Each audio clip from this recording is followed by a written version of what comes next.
Today on Cocoa Disaster, we're having fun till Mediator takes the T-Bird away.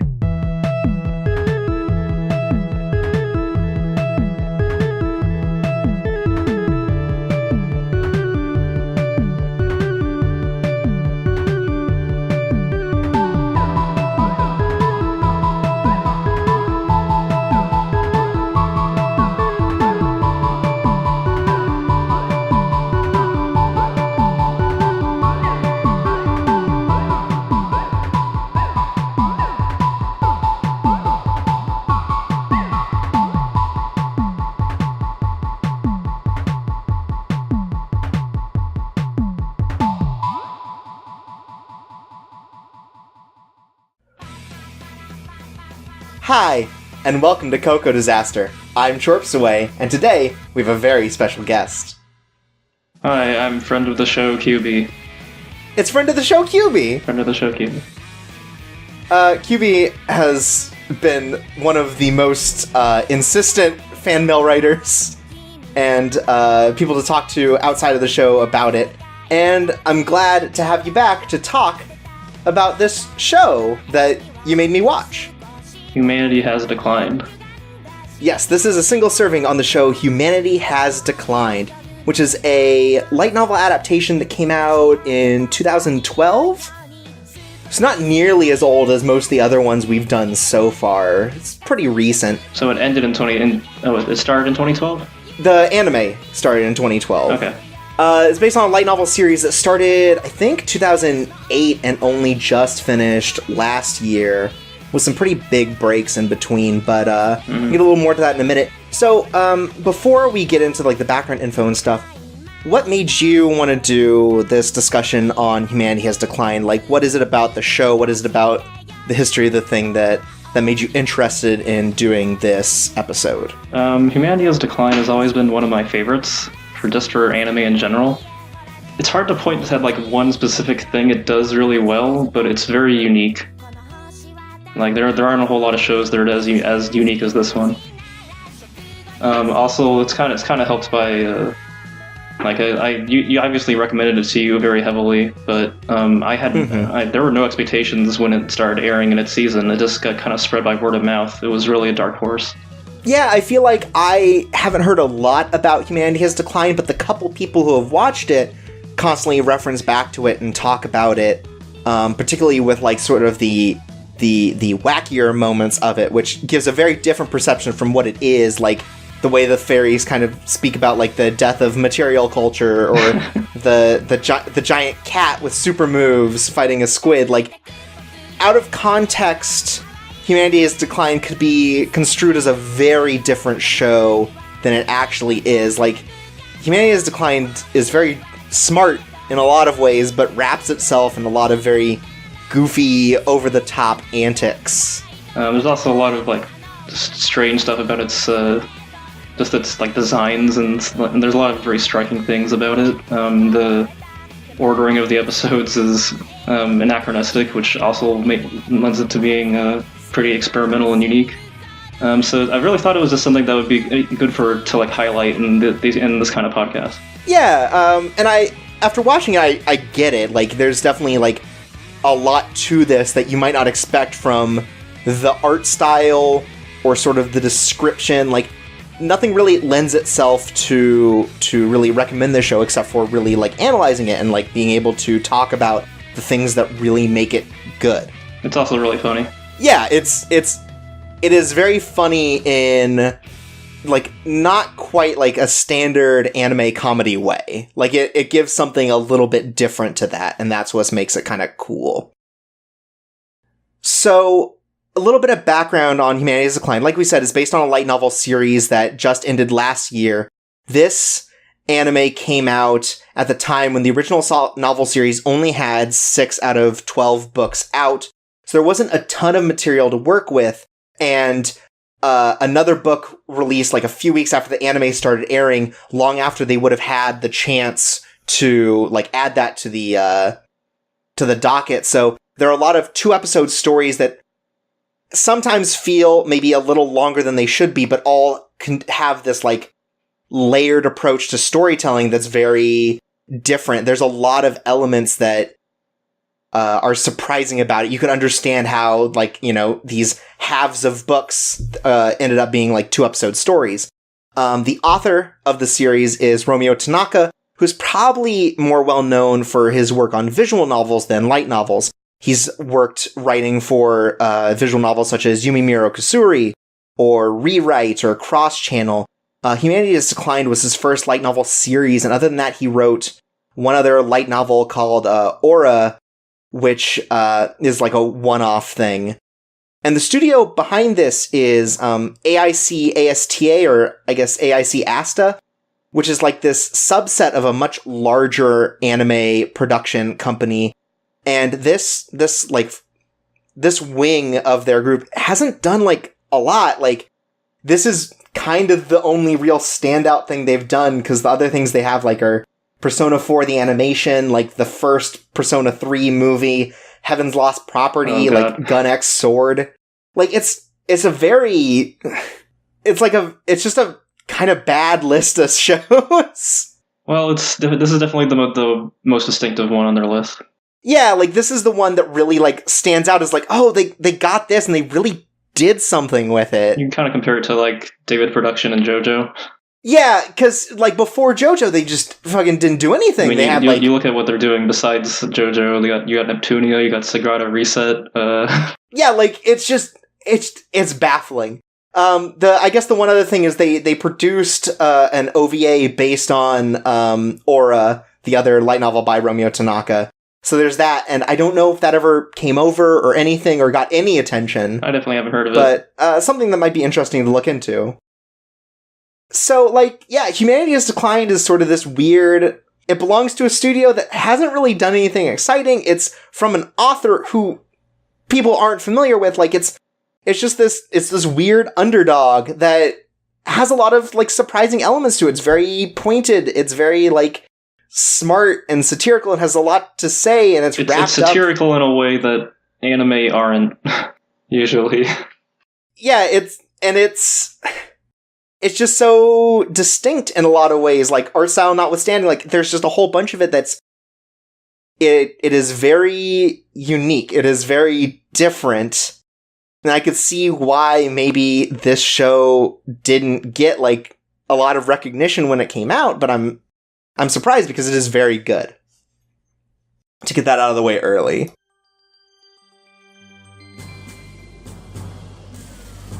So one of the first things that makes it difficult to recommend is, and what on earth do we call the main character? Because it's kind of a Tatami Galaxy situation. Yeah, the main character is really never...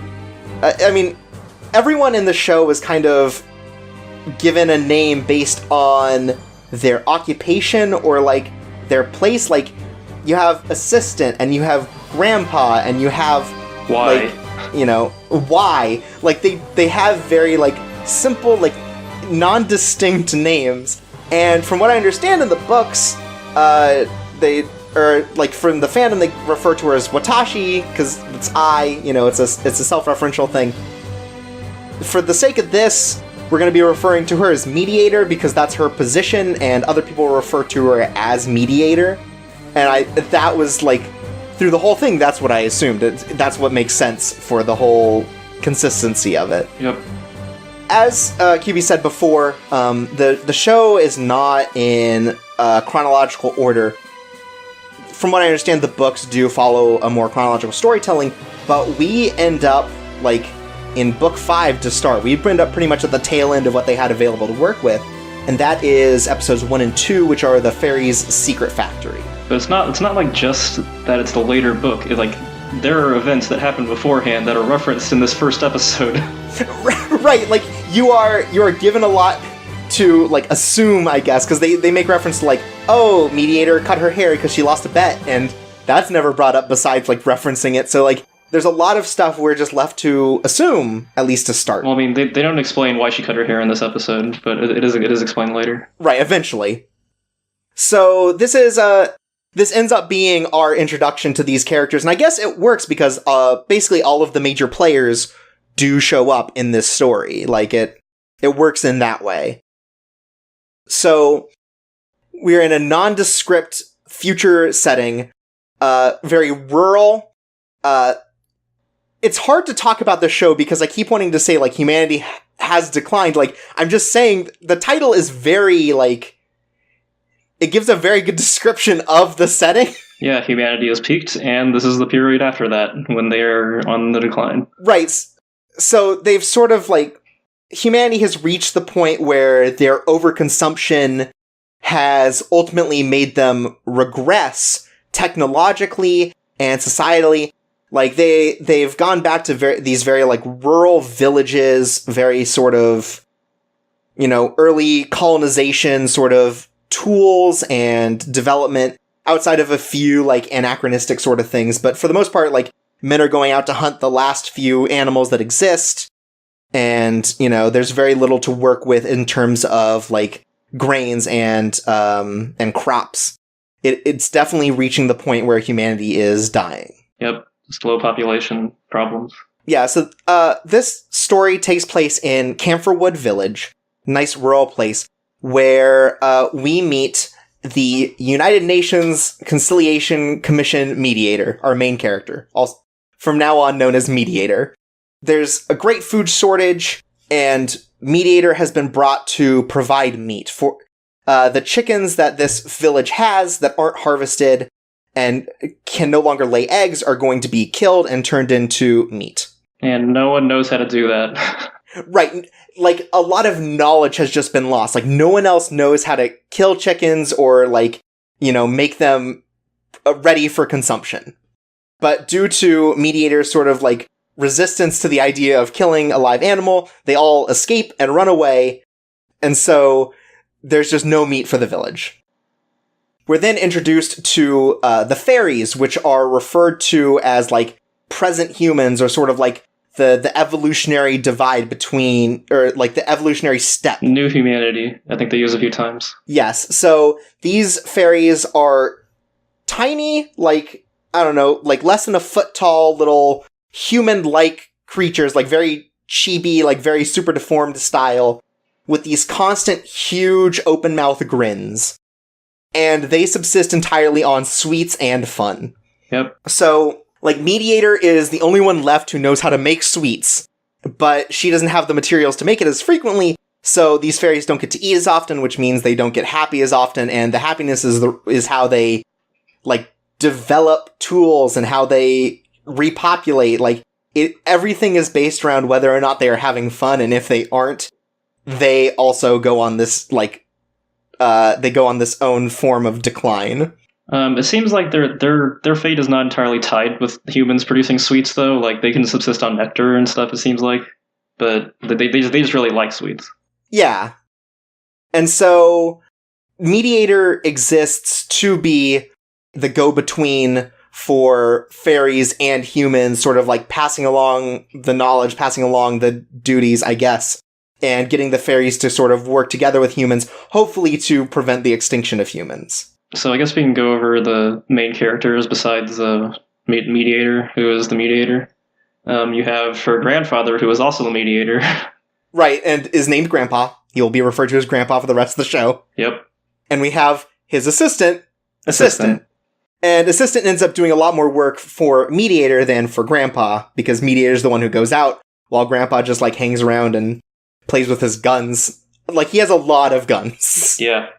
So, the thing about the fairies is that they are very smart, but they talk in a very cutesy way, and they always have this dumb grin on. So when you see one of the fairies go, like, is this the end of a material culture? And, like, you know, things about that are kind of pointed about the destruction of humanity. It's very, like, it's a very good, weird juxtaposition. Also, like, they talk about starving and stuff, and, like, it is a little unsettling because they still have all these very happy faces as they talk about very grim things.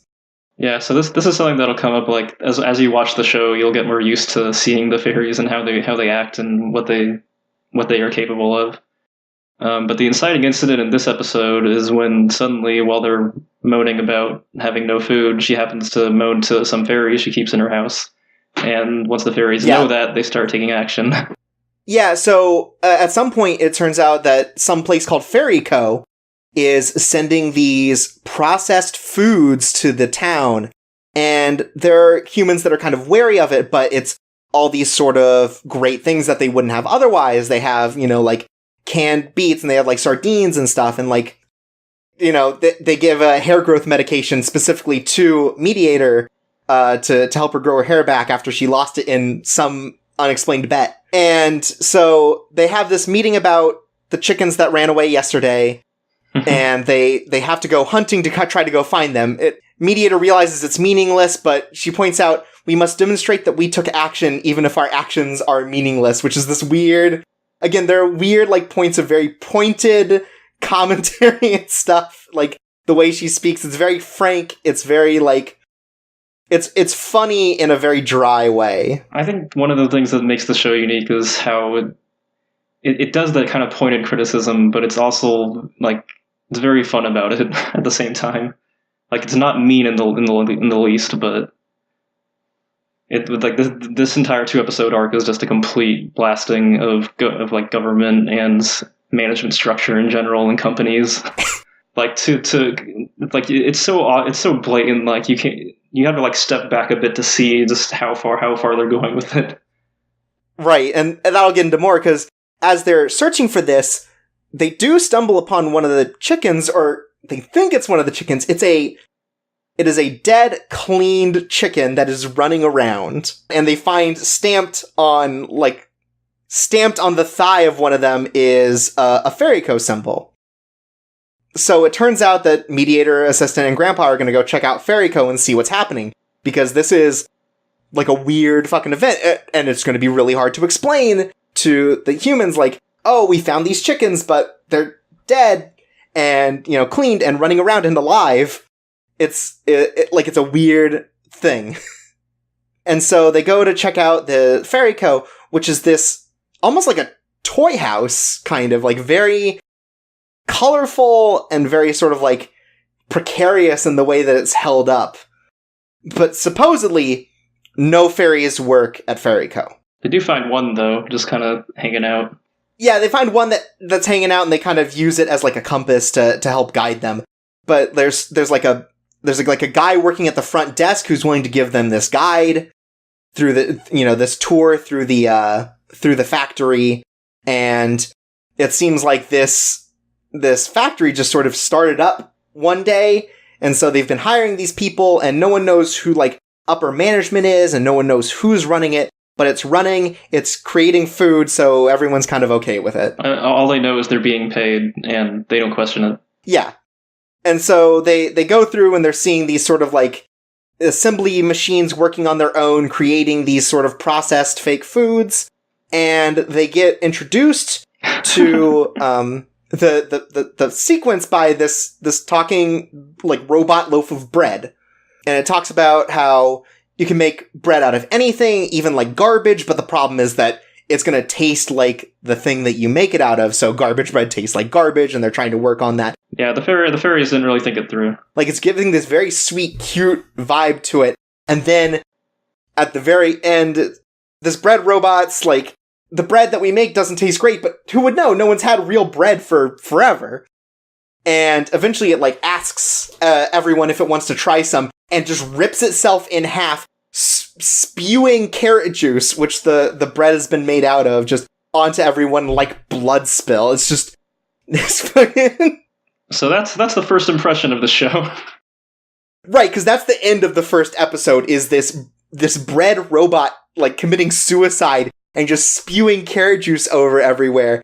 And it ends with this really great dry joke of the tour guide again going, hey, do you want some... So, like, very awkward, like, hey, so you want some bread now? And Mediator just gives, like, a really dead, like, no thanks. Episode cut, Like, it's a very strong opening and a very strong ending to that opening. While we're still on the first episode, it also kind of introduces Mediator and her, like, approach to her job, where she's talking to some girls, and in the back of her mind, she's just like, yeah, my job is basically to manipulate information and keep people in line. Like, she kind of has a dark personality, though she does not show it whatsoever. Yeah, and she definitely seems to, like, hate her job. Well, it seems like she hates everyone else she works with. So I think she's fine at her job, but it's she knows how useless it is and how worthless the government Right. is and how humanity is definitely going extinct at this rate. Right. So we start episode 2, they're continuing the tour, and suddenly Grandpa gets completely separated from the group. The receptionist goes to see where he's gone, how he got lost in this, pretty direct tunnel, and he gets lost too. So now it's just Mediator and Assistant left, and to note, Assistant is mute. Yeah, that's why he hasn't been talking much. Yeah, Assistant speaks in notes and stuff. Like he keeps a drawing pad around. He also kind of gives pointed looks to Mediator, and then Mediator translates. Right, he's pretty good at not using words to describe, but he gets the point across. So everyone ends up lost. Mediator and Assistant go on ahead, and they end up lost. So they try to use the compass fairy that they found to figure out where to go, to figure out this whole Fairyco thing. And that's where we learn that fairies reproduce naturally when they have fun. So the more fun a fairy has, the more they reproduce and the more the population grows. Through a set of kind of wacky situations, they end up on a disposal conveyor belt, which is about to kill Mediator, but she ends up getting saved by someone who is working here, who is the director. So he's one level above the receptionist, but he seems to have almost no additional responsibilities.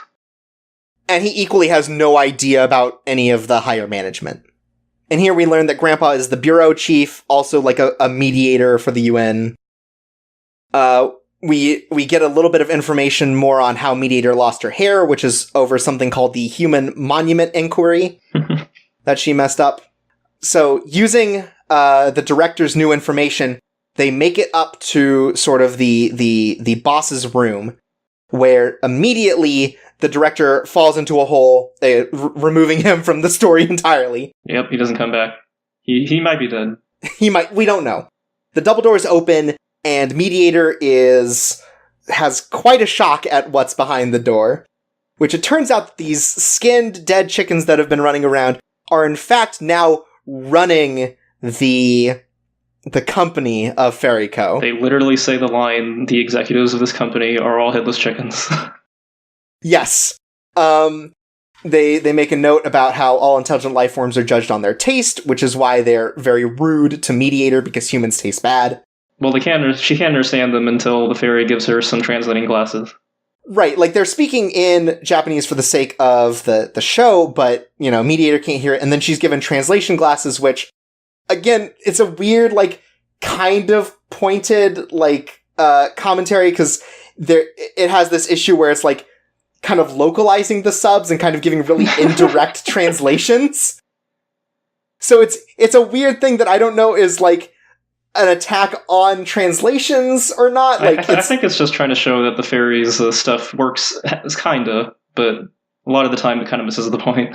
It's a good joke, though. It cuts all subtlety from what the chickens are saying. It's really good. Because we were definitely taking them seriously as headless chickens already. Right. The dramatic music is playing and everything. It really makes you... So the chickens hope to build weapons in Fairyco to take out human society for, the crimes that they've had against other chicken kind. Right, and so the second Mediator hears that her life is being threatened, she immediately pulls out a knife and starts walking at them.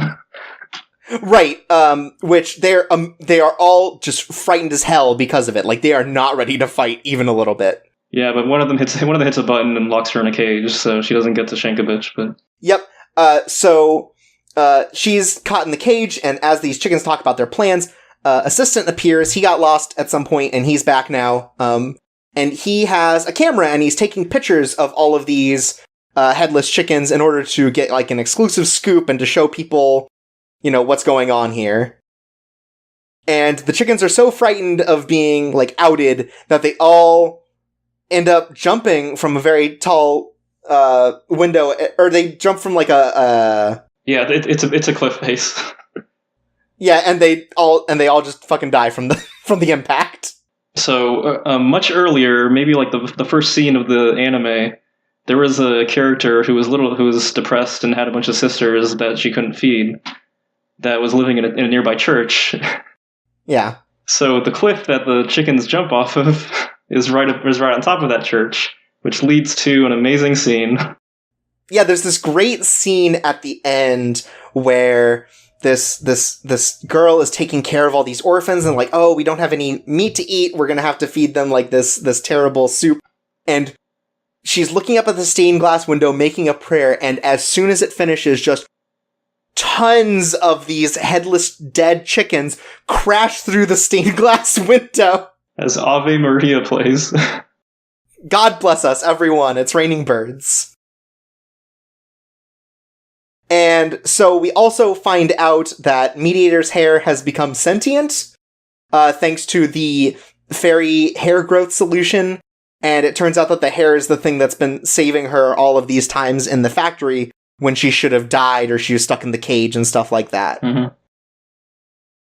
And it does turn out that the fairies were working at the factory to help supplant the shortages, maybe, but when they made the chickens kind of took them over and kind of put them in like individual action figure wrappings to keep them from getting back at the chickens.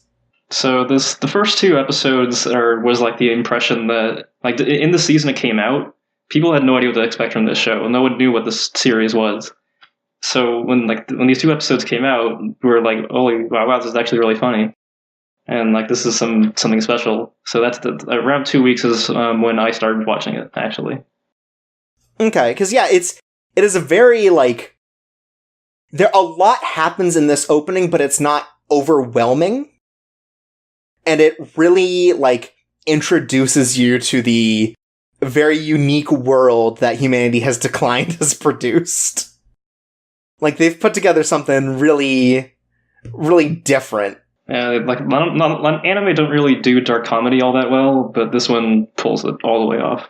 Yeah, it does a really good job by making sure it's kind of understated, not really, like, always pushing it to the forefront. Like, it's done really well, it's balanced really well as a show.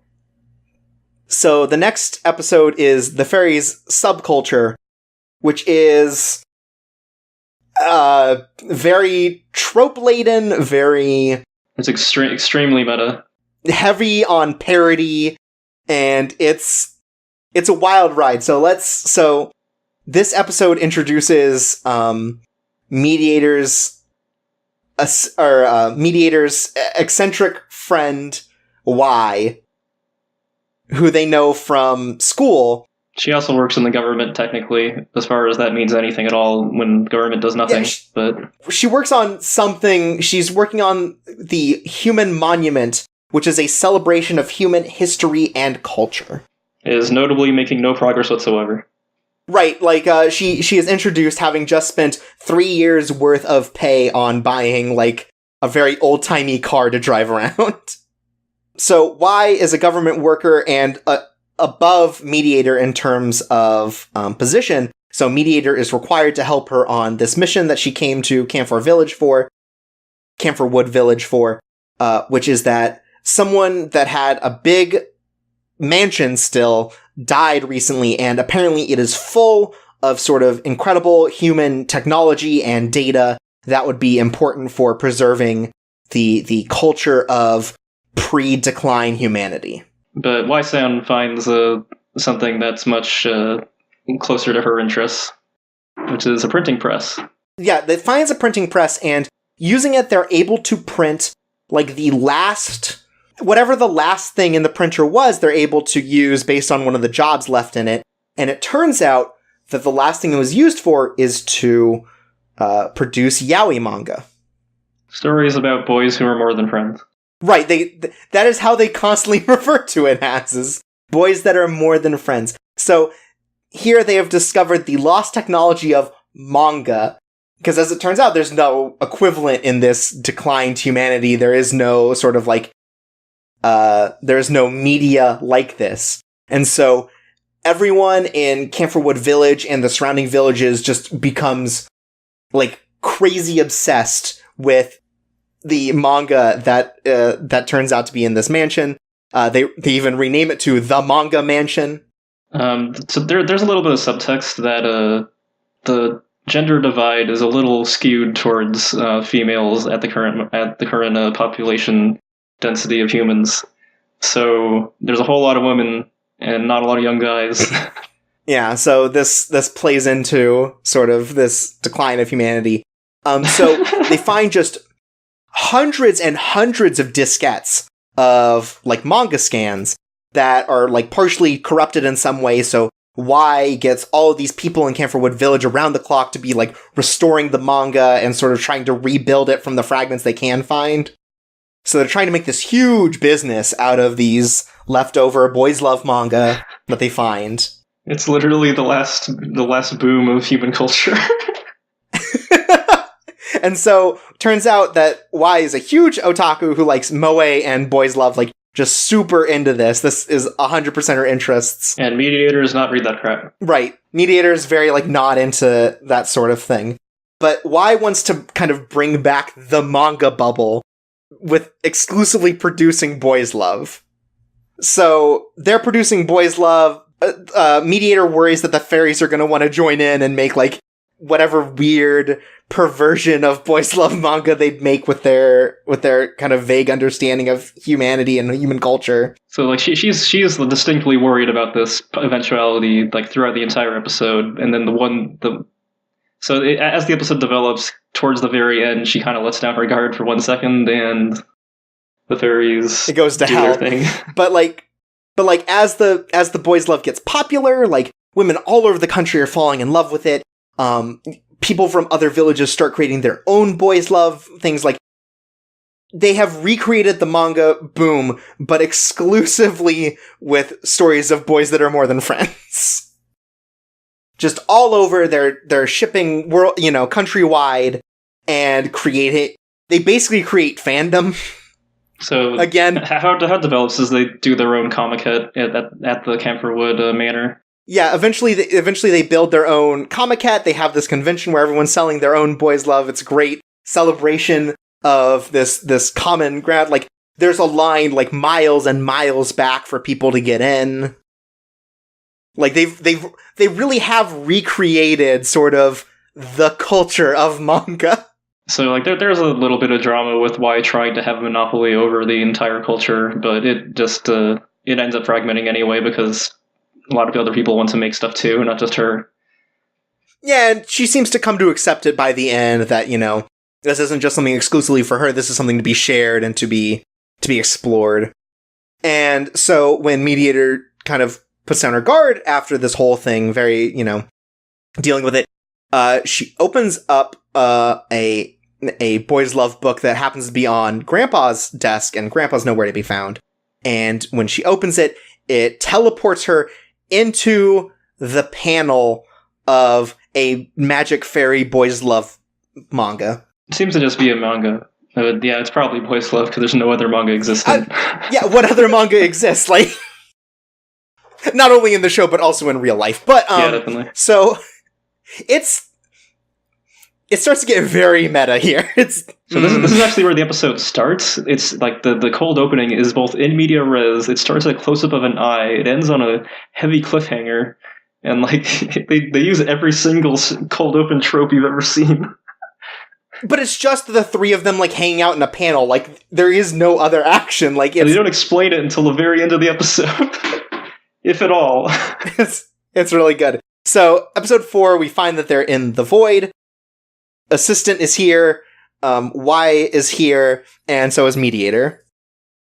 So they try a bunch of ways to try to get out of the void, and ultimately it turns out that someone is surprised by something, and so they make one of the like shocked sounds that shows up in manga, and it appears behind them on the white void. So it turns out that in order to move from panel to panel, because they end up in a different white void, they constantly have to make something dramatic happen. Something that causes a response. Something that would necessitate another page. Right. And so they try... they kind of go over, like, tropes at this point. Because Y-san is so experienced in this stuff that she immediately tries everything she knows, which is pop culture. Right, and she's talking about, like, sports stuff. And so they try playing, like, chess because, quote, analog games are moe. And she talks about the ability to, like, ship chess pieces. It's wild. She's very high level. Yeah, eventually they find out that with assistant's art tools, he can draw stuff in the background and make it become real, which suddenly makes it a lot easier for them to create these sort of different experiences, because they get to leave each panel as long as they do something interesting. And it literally makes the floor above them, like, ascend. If they do something boring that isn't capturing people's interest, they descend, and they find out that, like, they're, like, living or dying by a ratings panel. Like, if they do poorly enough and, like, do too many boring things at once, they're gonna get canceled. So it's not sure what they mean by that, but they decide to make a hole in the page, and then they look into the margins, and that's where the fairies are. They haven't actually shown up at any point before this, but turns out they were in the margins of the page the whole time. Yeah, and they're, like, writing notes and stuff, and they're, like, writing the check out next volume when whatever happens. Like, they're the ones that are kind of, like, doing the outside work, while Y and Mediator and Assistant are all doing, like, the actual, like, storyboarding and development stuff. And they just do a ton of parody and stuff. Like, it goes through, like, all the gamuts. Like, I recognize, like, a Saint Seiya thing. I recognize, like, a huge JoJo's thing. I'm pretty sure Y does the Code Geass pose. Yeah, there's that too. There's a lot of stuff there, and it's very cute. Like, it's the charming. idea is that Y is doing only the climaxes of everything that she's read, which can only hold their interest for so long because they have no actual story or anything, and because she's producing your story entirely out of twists. Yeah, so they have to come up with an ending at some point, or they'll die if the ratings drop. And Y believes that as long as you have anticipation and impact, content doesn't matter. So they do kind of a montage of ending sequences where it's just like twist after twist after twist, to the point where the fairies in the margins have no idea where the story is going, have no idea how to, like, move from chapter to chapter. And it works for a while. They make it up to the top of whatever, like, charts that exist in this manga universe. But eventually, Y ends up becoming predictable. There's all these, all these twists. It's just twist after twist with no resolution, and people are getting bored of it. So, ultimately, they have to sit down and they try to retcon the story far back enough to be something acceptable. I think they mentioned it takes, like, 240 panels. Yeah, it takes like 240 panels to retcon their way back to a sensible story, which just ends up being an adaptation of A Midsummer Night's Dream by Shakespeare. It seems like a lot of stories end up that way, huh? Yeah. And so, ultimately, it turns out that due to all these different sort of changing expectations and stuff, there's no interest, they constantly are descending, and eventually it gets super meta, where, like, they start to devolve as characters. Like, suddenly they turn into sketches, and then they turn into storyboards, and they're describing all this, like, we've reached the point where only the storyboards are being published because no one cares about the content. It gets this weirdly meta, and eventually they all just kind of disappear. And so they've kind of been given this vague threat of what being canceled means, and it turns out that the punishment for them getting canceled as a manga is that they have to return to the real world doing what they've always done. And particularly Mediator sees this as, like, a punishment, as, oh, suddenly she has to do her work again and, deal with the bullshit of real life. And so that's the last story chronologically. The first two stories go in order, and after this it is sort of just jumping back and forth to now that you've kind of gotten inundated with the world, it's now trying to sort of give introductions to everything more properly. Because, like, specifically, the fairies haven't shown up as much. Like, they're there, like, but like in the last one, they were just, like, on the sidelines the entire time. It was all about the human culture at that point. But now it's it's still about human culture, but now they're kind of easing into what the fairies do. Specifically, they come up with a book in this episode, in this next episode that we're going to talk about. Yeah, the fairies start to take a lot more of a major role now. Because, in fact, like, there are just fewer characters, like human characters, that start taking part. So this one is episodes 5 and 6, The Fairies' Homecoming. This is sort of like a tech episode. So it opens with a something falling from space. And it's like a monolith or something, but that's going to be ignored for most of the episode until it becomes important. But a monolith drops from space in time for the director to show up at Camphorwood Village. And this is the first time director and mediator meet.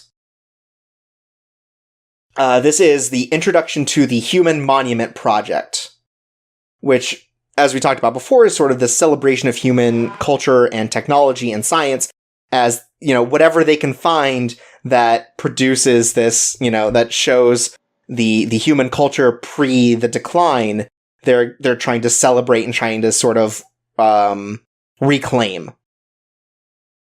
And it most importantly is like the director has found like a generator to create electricity. So they're doing they're going to be playing with a lot of electricity and doing a big festival to celebrate these developments. And they're hoping to do an exploration of some nearby ruins for extra like tech that they could find. And here we find that all of the fairies are going to leave the village because it turns out that fairies die when exposed to electromagnetic waves. And there's going to be a lot of electricity at this festival, so they leave so that they don't die. And they sort of make these weird threats towards towards Mediator, like, hey, we tried to talk to you earlier in the episode about, not having this festival, but you didn't listen to us and you didn't pay attention to us, so, there's going to be trouble ahead. Like, it's really sort of unnerving, and it turns out that a high density of fairies brings good luck just in general. Mm-hmm. They literally give her a very small book that has a numerical system for how this phenomenon works. Right, and so it's like, if there are a lot of fairies, the possibilities are like, if you fall from a 20-foot building, like, you're going to be fine, it's going to, like the ground is going to bounce, and things like that. Like, you learn how to fly suddenly, or something. Right, or like, if you get stabbed, like, there's not going to be an issue, it's just going to heal. And then, as you get lower and lower, more dangerous things happen until, with no fairies, it's as if, humanity had no luck at all. Things are just going to happen as they would normally happen. Like, if you jump off a building, you go splat. Right. And that's it. And so it's possible that the only reason Camphorwood has survived is because of the fairies. Like, it gives this vague vibe that, like, everything that happens in this story only happens to go well because fairies exist and are in the area. I mean, this notion that fairies being around makes plot convenient things happen and causes things to become sillier and less life-threatening is actually something you can extrapolate to almost every episode and the opening and ending of this series. Yeah, like, you make a realization that, all these weird, wacky things are happening. Oh, it's probably just because fairies exist. And I think that's a good enough, like, world explanation for why these things happen, because it's already so fantastical in general. That's like, yeah, sure. The sheer existence of fairies is why all this gets to happen. Also, like, there's some distinct differences in episodes that have fairies and ones that don't have fairies. But also, like, another difference is in between the opening and ending themes. The opening is by NaNoWriMo. It's really bouncy and ridiculous. Like, fairies are coming out of the walls. There's a silly dance. It's just hyperactive and colorful. And there's like a million fairies in it. But the ending theme has a few fairies in the background, but it's really just like a slow and somber song with like the mediator in the foreground, and it ends with her body decomposing while fairy society goes on behind her. Yeah, it's weird like that, but so it turns out that the director has found this satellite that they're pulling all this electricity from, and Mediator ends up at this festival meeting a cat girl? Yeah, a cat girl. Yeah. Named Peon, she thinks. She's not really sure. She seems to be not doing well. And the way she talks is she's very clearly a robot.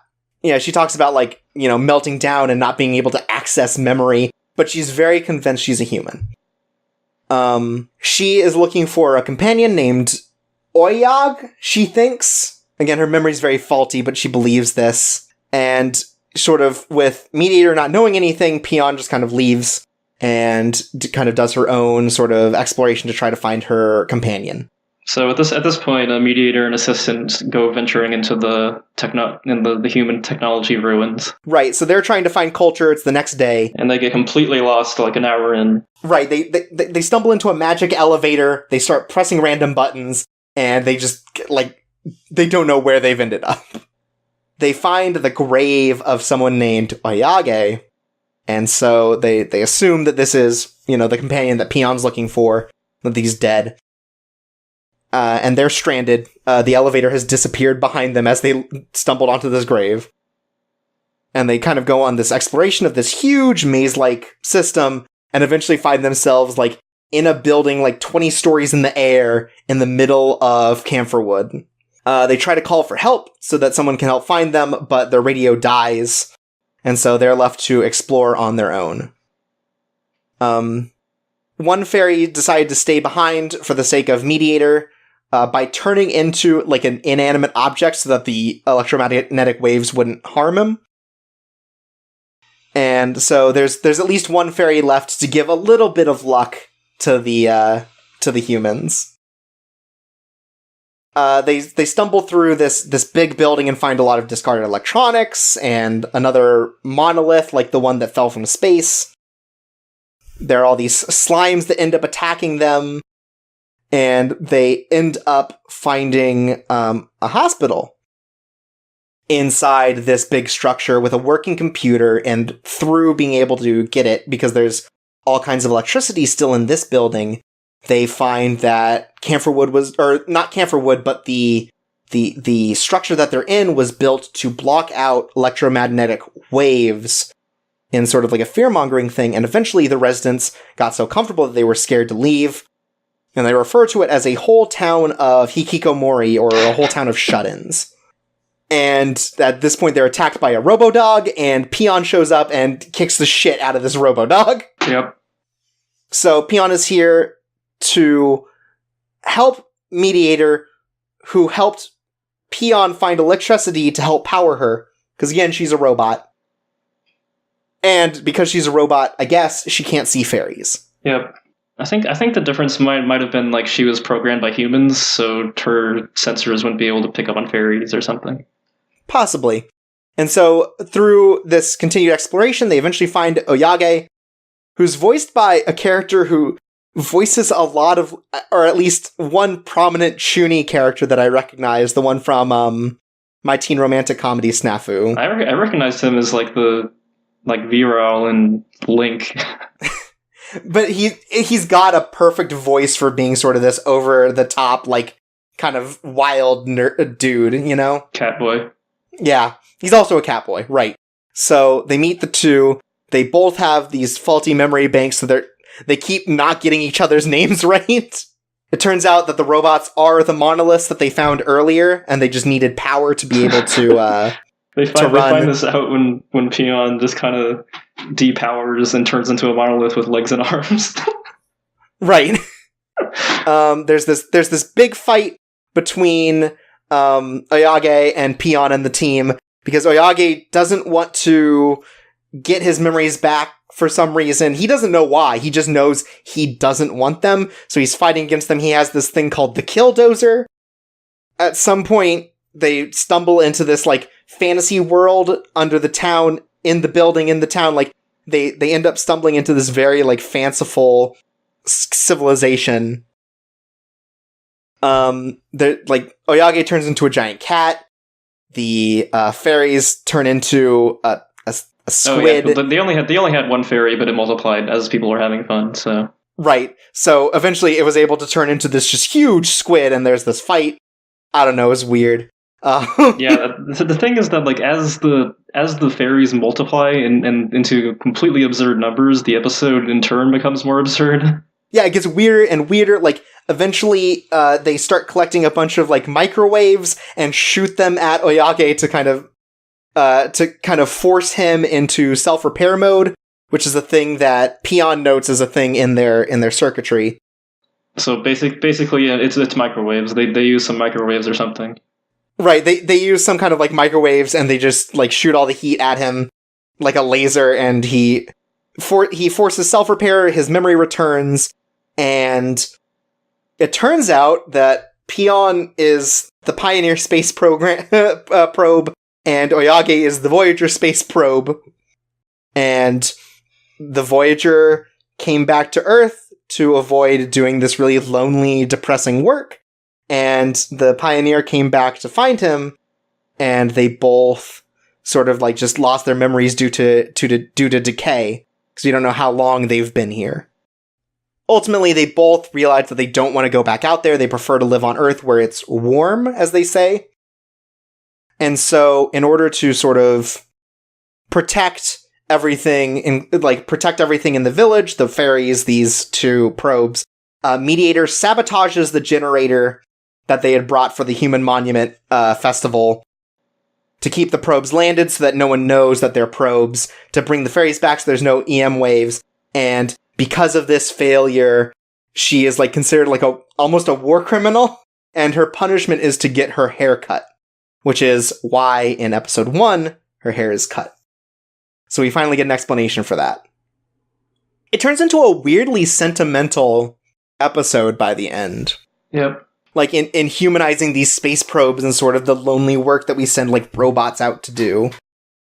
Like with enough self-awareness, they realize just how sort of depressing it is to do this work, and they try to come back to live among the people. But next story is probably the wackiest. It's the most high concept and psychological one, and also the dumbest one, maybe. Yeah, oh my god. So, the Fairies' Time Management, episodes 7 and 8, is, I guess, sort of an explanation of Assistant's character. It's very, very roundabout about it. Right, like, it's almost an afterthought. Like, they wrote a story and they're also like, oh, well, you know, we could fit Assistant into this.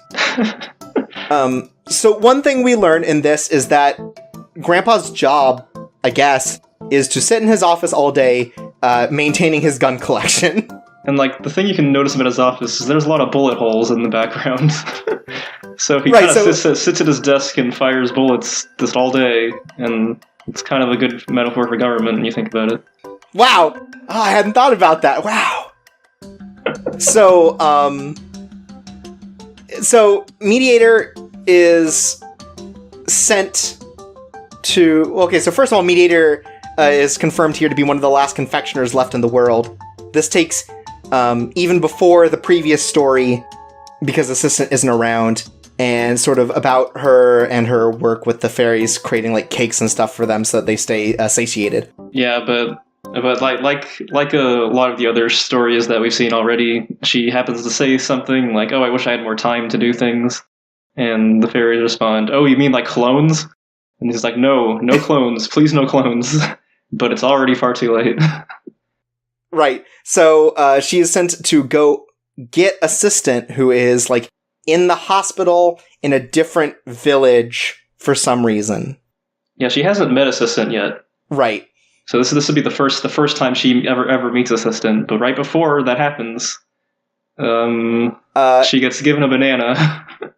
Yeah, on the way, she meets a fairy who gives her a banana.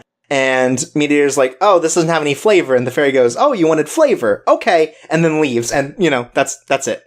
Grandpa shows up on a chariot afterwards, just like, hey, why aren't you doing your job?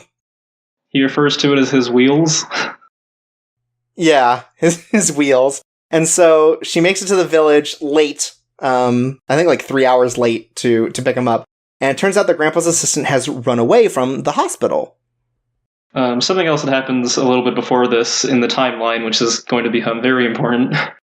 She gets given a sundial watch, which ironically is the sucks. Worst thing at telling time she could possibly have. But yeah, she has a wrist sundial, and so because Assistant ran away, she's going to explore the forest around, and the doctor who was taking care of him is going to explore the town to make sure they can find him. While she's in the forest, she sees a clone of herself. Doesn't pay much attention to it, but it turns out that there's this oven in the middle of the forest, and as she's inspecting it, she trips on a banana peel, passes out, and she wakes up back in Camphorwood Village, approximately several hours before she tripped. So then it turns out that she does the whole thing again, and she notices it's a little weird. Like, she notices there's some repetition, but not sure, really what's causing this sense of deja vu. Around this point, she starts noticing some mysterious dogs looking at her. Yeah, she notices some dogs, but, doesn't really do anything. And this time she gets the banana from the fairy again, and banana's good. It tastes good. It's great. They're rare food in this era, so there's no reason why she wouldn't reject it. Why she wouldn't eat it, of course. Right. So she goes through the same thing again. Assistants run away. She goes into the forest. There are a lot more mediators this time, and she trips, and time turns back, and it just keeps repeating for a while. This is a very confusing episode. Yeah, so this banana keeps they kind of do the repetition 3 or 4 times so you really understand it. And they keep track of the time loops. They put in the corner what loop it's on, even if mediators understand what's happening. Right. Banana keeps popping up. Dogs keep appearing. The fairies develop a banana that has you trip before you eat it. Right, it's wild. So, on each loop, it seems, though, that she's learning different things about the assistant. From herself? No, from the doctor. Well, she talks to the doctor sometimes, but a lot of the details she gets are from the... She also gets different details from her other versions of her in the forest. So, assistant has no memories, no sense of self, or the ability to speak. That's how they found him originally. And they kind of talk about, no one really seems to know what assistant looks like. Yeah, no one can remember what he looks like at all. Right, they talk about, I've seen him, but as soon as I look away, I have no idea what he looks like. So something that we haven't really talked about, because it's kind of hard to talk about the assistant in any capacity, is that in the first half of the series, the one thing that he kind of has is a pretty strong sense of self. He tells that joke in the first 2 episodes. He constantly wants to show his the artwork he does during the technology episode, but he doesn't do it verbally, so it's a little difficult to mention. But yeah, and so it turns out that the fairies have created a spot in the forest that is disconnected from time, which is why every time she shows up there are more and more clones. There's this whole thing going on. They're baking stuff for the fairies, and again, this is how the fairies have developed a way for her to just have time to make sweets for them. Without clones. Right. No clones here. I guess. Sort of. They're time offset clones. It's very different. Right.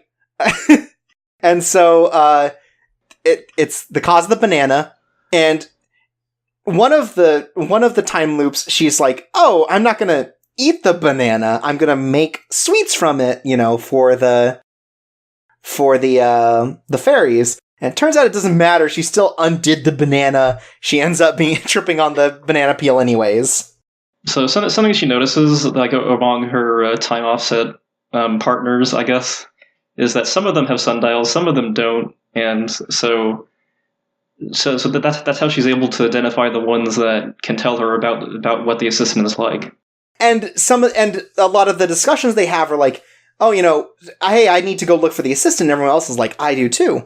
And it's well, do you know what the assistant looks like? And a lot of them answer, what do you think the assistant looks like? Well, it's more what do you want the assistant to look like? Is the main question that's actually being asked. It's very, very roundabout. They kind of describe all the things that he's not in order to produce this guy. Right, and the mediator we're following at that time, outside of her understanding of why she does it, says, oh, well, he really loves Hawaiian shirts. Like, that's the one thing, without a doubt, that she can think about when it comes to the assistant. She doesn't know why she thinks this. But eventually, the fairies give up on this. They've gotten enough sweets, so they make time normal again. Don't they give her a banana that fixes everything or something? Mediator gets a new, just not broken banana. She just gets to eat a banana, finally. And she shows up to the village. There are just, like, tens of dogs in this village. So many dogs. And Assistant is there. At the very end, like, Assistant turns his head around to meet Mediator's eyes. Anyways, episode 8 is sort of, like, filling in the blanks of episode 7. Yeah. And so we learn that the Assistant is kind of, they refer to him as, like, undefined or obscure. And he comes from some ethnic minority from a faraway land where he is the last member, is what they say. And that, like, he basically has no connection to his original, like, he doesn't have any connection to his culture. And there's this impression that since people can't picture him when they're not directly looking at him, it's possible that Assistant bases his appearance on other people's impressions of him, kind of being different to each person based on what they want out of him. Like, he doesn't actually have a body or something. They talk about Assistant having no personality, basically completely unmemorable. And we learn that maybe everyone was kind of aware of the time loop, besides just Mediator, because the doctor is giving all these different information to Mediator each time. And even the doctor starts noticing the deja vu at some point. Right, and starts giving different information. He's like a blank canvas, It seems that he runs away frequently in order to discover a personality for himself. On one of the time loops, it seems like Mediator meets the Assistant, but it's a very different Assistant. This is Assistant who's like a shithead, a real asshole. Very horny. It does look like Assistant does, but like with sunglasses, and he's like acting like a cowboy, and he's very, very horny. But like not in like the normal anime way. He's very obsessed with reproduction, almost like he's one of the last boys on Earth or something. I don't know how that would happen, but. And it's like really disgusting. But I think that's it's to a point. It still sucks, but it's to a point. And the Mediator treats him as we would, as a little shit. Right. Pushing him away, just kind of disgusted by him, which is right. I'm looking through my notes, and right next to each other I have, wow, this kid fucking sucks, and wow, this sucks. Which I think describes this just whole timeline. But this kid ends up stealing the watch from Mediator and running away with it. Which, well, that'll come up later. So he runs away with the watch, and she trips, and the time loop rehappens. And this only happens sometimes. Not entirely sure, what caused this difference right now. And this is, so eventually it turns out that, because Mediator thought this was the Assistant, her opinions on who Assistant is based on this kid that she met. Only not a shithead. Right. Who does refer to himself as an assistant. And so, eventually they finally meet, at the end of episode 7, they meet this assistant, and in sort of a roundabout way, it turns out that this tea party, this bakery thing that the fairies were doing with all these clones of Mediator was being used by Assistant in order to develop a personality. Based on all these different things, all the different Mediators said, eventually he was able to develop a sense of self. We find out that the shitty kid was, in fact, Grandpa, and some of the bananas just happened to send Mediator back 30 years in the past or whatever, or 60 years in the past or whatever. Very long time. It was just an accident. Oops. So, it turns out Grandpa was an old horn dog, and that early in episode 7, he says, "Oh, I got this, I got this sundial watch from a girl that I had met, and it turns out that he just stole it, like he's a real asshole." And so, it turns out also these 2 episodes are like a build up to a single pun. Because they're talking about all the dogs and the whole assistant thing and this time thing. And it turns out that due to some sort of magic, whenever a time anomaly happens, a dog is produced in the world in order to sort of like fix it or to sort of like compensate for this anomaly.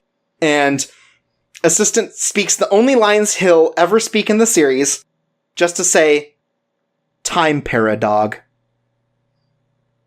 Yep. Time Paradog. So the next episode... I flipped the fuck out when I watched this. I cannot believe this episode. Like, it's super high concept. It, like, weird shit's happening. Like, it is very, like, different in a lot of ways and really hard to follow. And it turns out it's all built up to this fucking Yeah, you could have remembered these episodes for, like, the psychological, like, idea of, like, that we create our personalities based on, like, how people are raising us expect us to be. Or you could remember Time Paradogs, and everyone remembers the second one. Right, like, I was talking to you after watching episode 7, because I didn't know that episode 8 was connected to it. I was like, oh, this banana episode's nuts. And you're like, no one remembers it as the banana episode. And I now know why.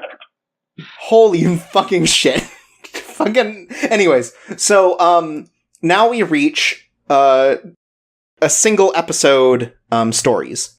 The first one is the Fairies' survival skills, which is sort of this satire of civilization and the development of nations.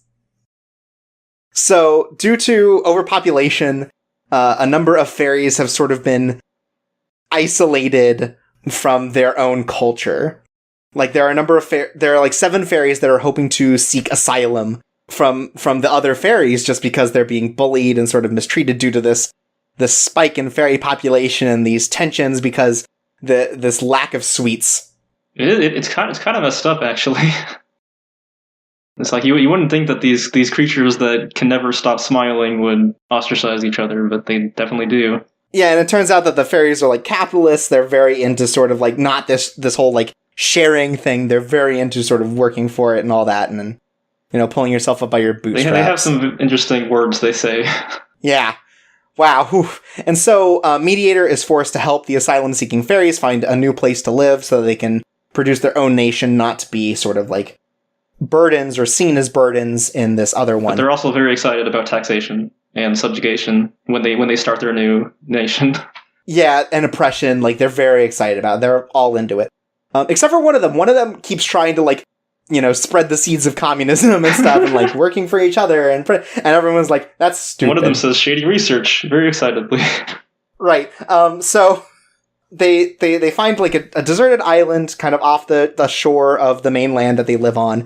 And they're excited to go. But while they're talking about it, the dock they're standing on breaks and they just sail away with no way to get back because, like, turns out the boat that they have also flooded with water.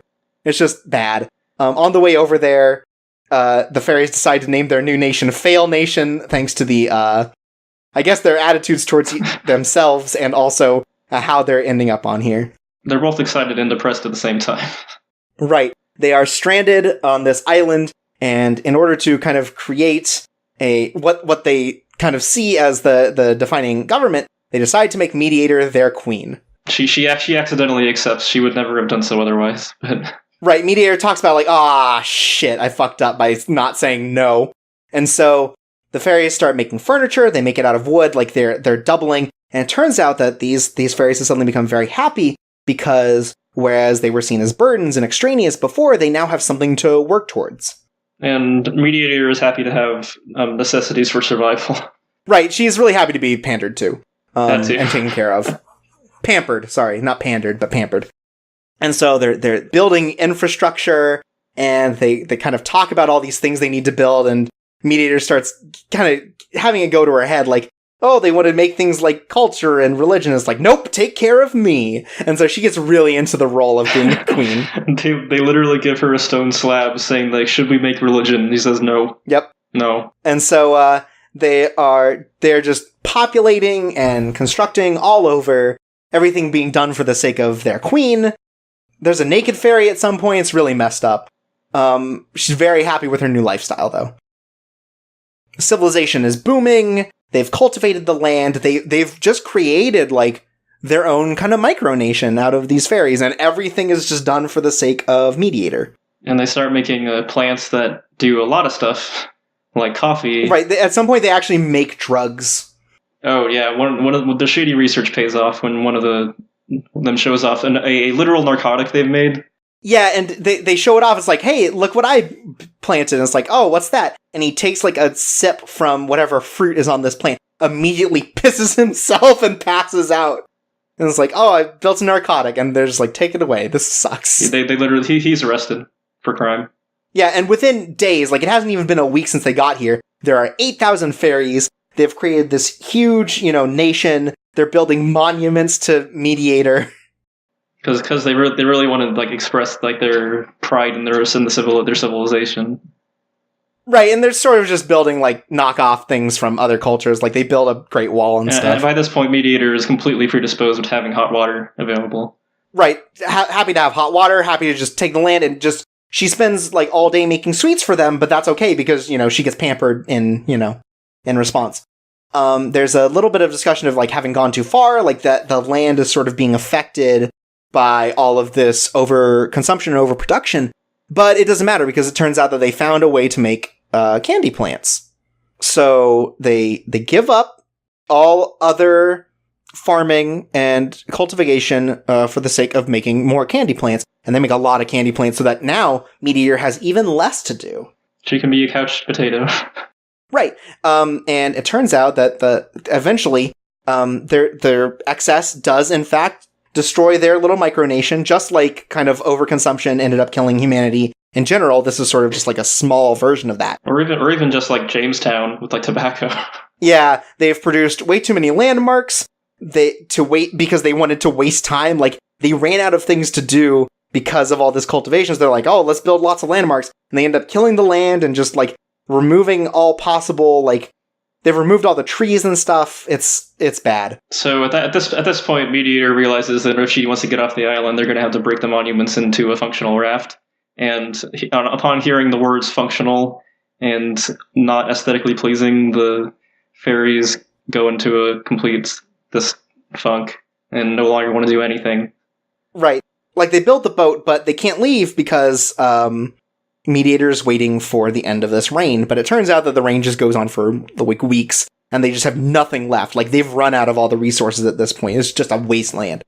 And it turns out that the rain is due to, again, there are like 8,000 fairies, and they always emote, or they've emoted before by having like little rain clouds appear when they're sad over them. And it turns out that these fairies are producing literal storm clouds that, because there are 8,000 of them, have just created this never-ending rainstorm. Due to, I guess, the weight of the water and just the destruction of the land, the island collapses, everything goes to hell, and eventually everyone ends up drifting ashore. This culture's been destroyed, everything's terrible, but they're alive. And Grandpa and I think Assistant stumble on this and find out, Mediator had this whole thing, did this whole micronation thing, it didn't work out, and the island that they were on ended up having several rare spider species that only existed on that island. So, oops, she killed, she killed some wildlife, made it go extinct. Oops. And that's why overconsumption and overproduction is bad. It's a pretty fun episode. Yeah. Episode 10 is, I think, technically the first one in the timeline. No. Well, I guess it's her first one as having her job. Right. This is the first time this is her like first job. And it has no opening, so I almost felt like it made like this sort of thing started to be out of order on purpose because it's almost developed like a first episode would be. Mm-hmm. Like there's no OP kind of, this single story kind of, introduction to the world.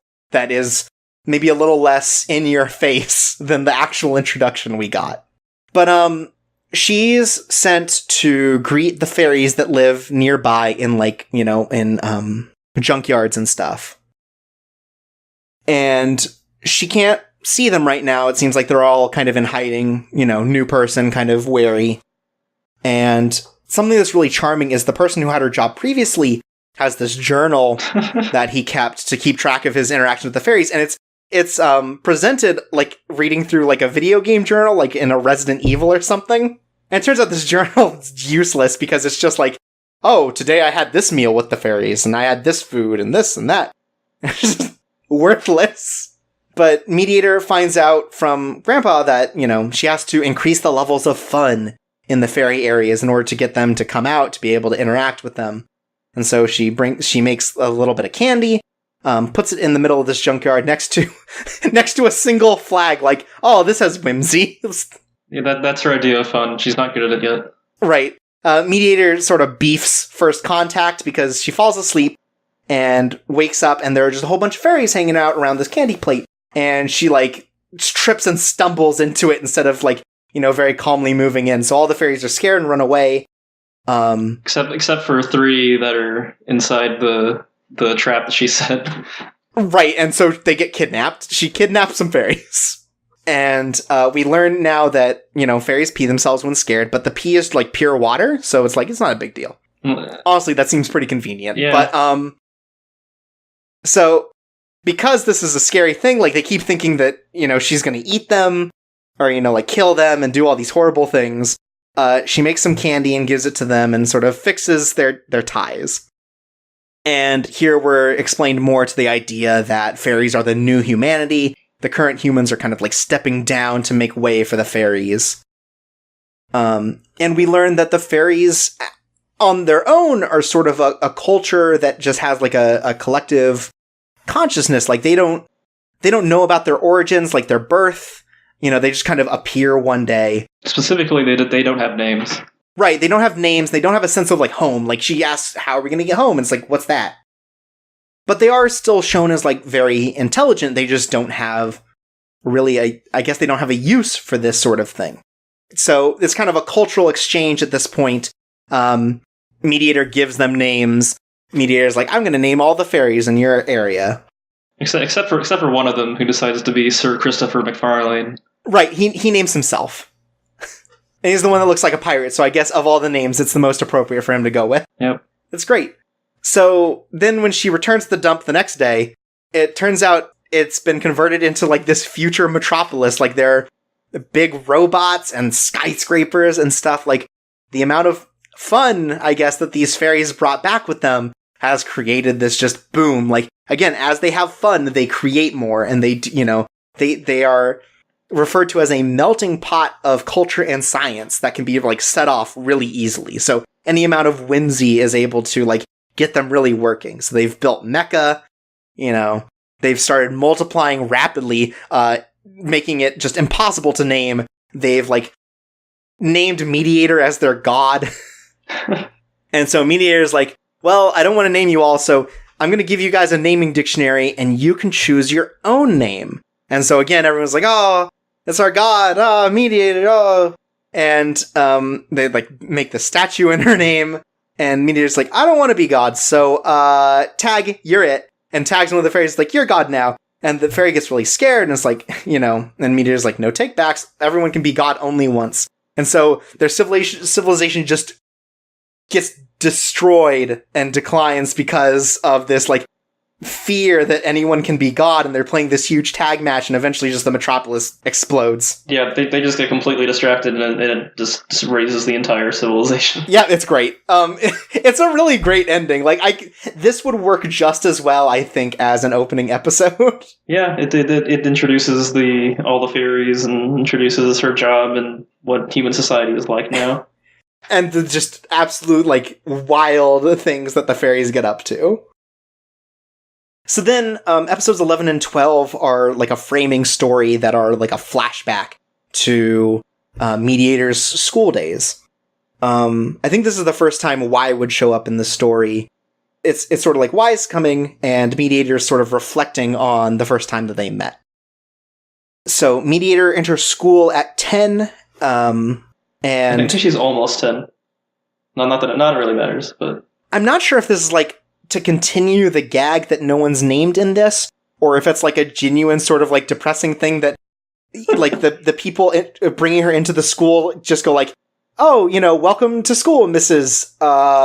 And then she just leaves. Like, I don't know if that's supposed to be part of a joke. I think that was intentional. Okay, like I couldn't tell if that was also supposed to be like partially pathos or not, but okay.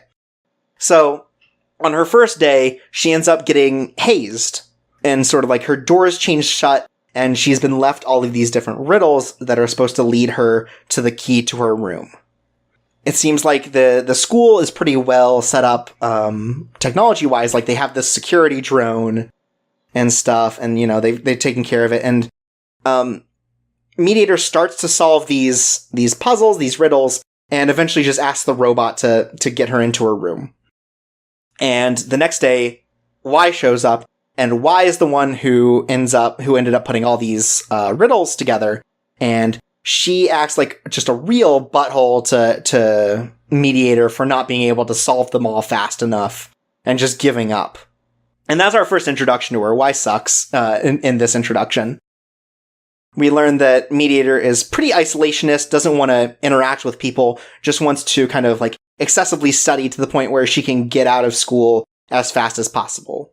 Yeah, so what sets this episode apart from all the other ones is that there are no fairies in this episode for almost the entirety of it, which means that like it shows only humans and how cruel they can be. Like all the Mediator is alienated, miserable, like hostile towards everyone. It's really like dark episode compared to the rest of it. Yeah, like it's shown that Mediator is kind of like bullied a lot for not wanting to interact with others. Like, Mediator does not have like a holier-than-thou attitude about it. She just doesn't want to do this. And everyone else assumes she has this holier-than-thou attitude. But she's like, it's kind of a problem where she's like too intelligent, so she's overthinking things and like believes that any interaction would just like be wrong, just like be the wrong course of action in this case, and because like things would go badly.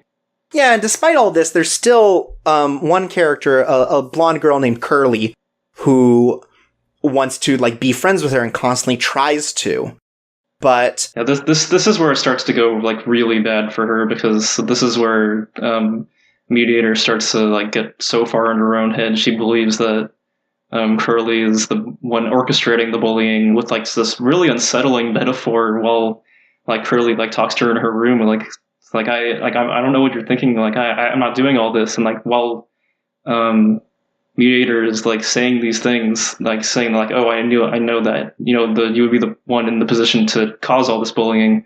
Like there's a moth that like flies into a candle next to her and just burns up. Right, like there's this idea that Mediator has that's like, this girl is orchestrating this bullying in order to get close to her, in order to bully her more. Like this sort of like, Mediator is very cautious and definitely sees other people as just like bullies, like just sees everyone in sort of a negative light. Again, not in a holier-than-thou thing, but just sort of, the world is out against me. She's so cautious, she doesn't believe anyone could be friendly to her, like normally. Right. In the middle of this, Mediator ends up meeting a fairy that lives nearby the school, who's being harassed by just some rude, like, boys who go to school there. And again, it's here it turns out that Mediator doesn't, like, not understand, like, friends or the joy of friends. She is just an isolationist. And she brings this fairy back to her room and kind of talks to her about it. And, it is sort of this familial, like, or sort of this friendship thing that they're doing. It's also, like, maybe the darkest conversation anyone's had with a fairy in the series. Like, they talk about what happens when a fairy is lonely. And, like, the fairy doesn't know what the concept of loneliness is, but... Yeah, but the fairy talks about disappearing at some point, like almost a form of death. And Mediator and fairy sort of bond over that. They do have this friendship over sort of the fact that they're both very alone. And the fairy points out, like, oh, hey, eating sweets might save me. Like, it might be that, these fairies require eating. We're not sure right now. Then we see more bullying and stuff. She continues to push these other people away. And she ends up having this dream where she wakes up and she sort of admits to herself that while she thinks that everyone is out to get her, she desperately wants to find friends. Like, she can't keep up this facade of not wanting a human connection. And because she says this within earshot of the fairy that she made friends with, the fairy does something. The fairy grants her wish to no longer be alone. Right, and so the fairy disappears, and that's on the day when Mediator advances to the next grade. So, like, breaking her apart from her old class. But it turns out now Curly is also advancing a grade. Yeah, and Mediator has forgotten that the fairy existed, sort of like, she sees that she made all these sweets, but she doesn't remember why at this point. So, Curly ends up dealing with bullying as well, because she's so young. Like, a lot of the older students are kind of getting the attitude with these younger kids who are coming through and sort of skipping these grades.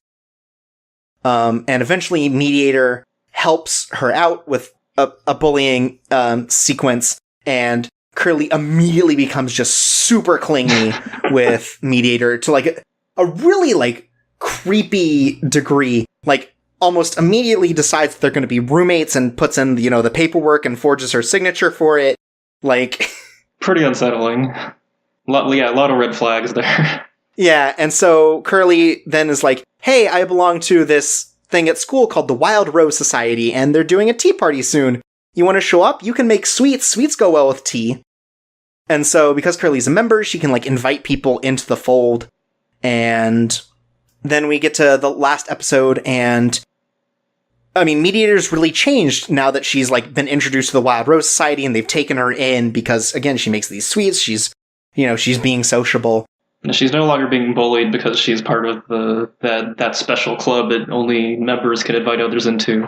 Right, like, she's now, like, the big person on campus. And she's, like, taking care of herself better. She's, like, taking care of her hair, which was wild and unruly before this. Yeah, everyone loves her cakes, which she studied how to make them in the library. No one bullies Curly anymore, it seems. And they find out that Y was at some point a member of the Wild Rose Society, and she is referred to as an eccentric. The Wild Rose Society sort of has their own code names for people. Y is known as Silver, and Mediator is known as Sweets because she makes sweets, and Y is called Silver because she has white hair. So still no real names, but... Right. So it turns out that Y joined because she was interested in this thing called the Fairies Tea Party, which the society studies. But it seems like at this point in the society's existence, they're not really studying it. They're just sort of interpreting what they have and making, assumptions based on that. Which is the academic way of saying we're doing nothing. Right. We're not doing anything. We're just kind of, going along.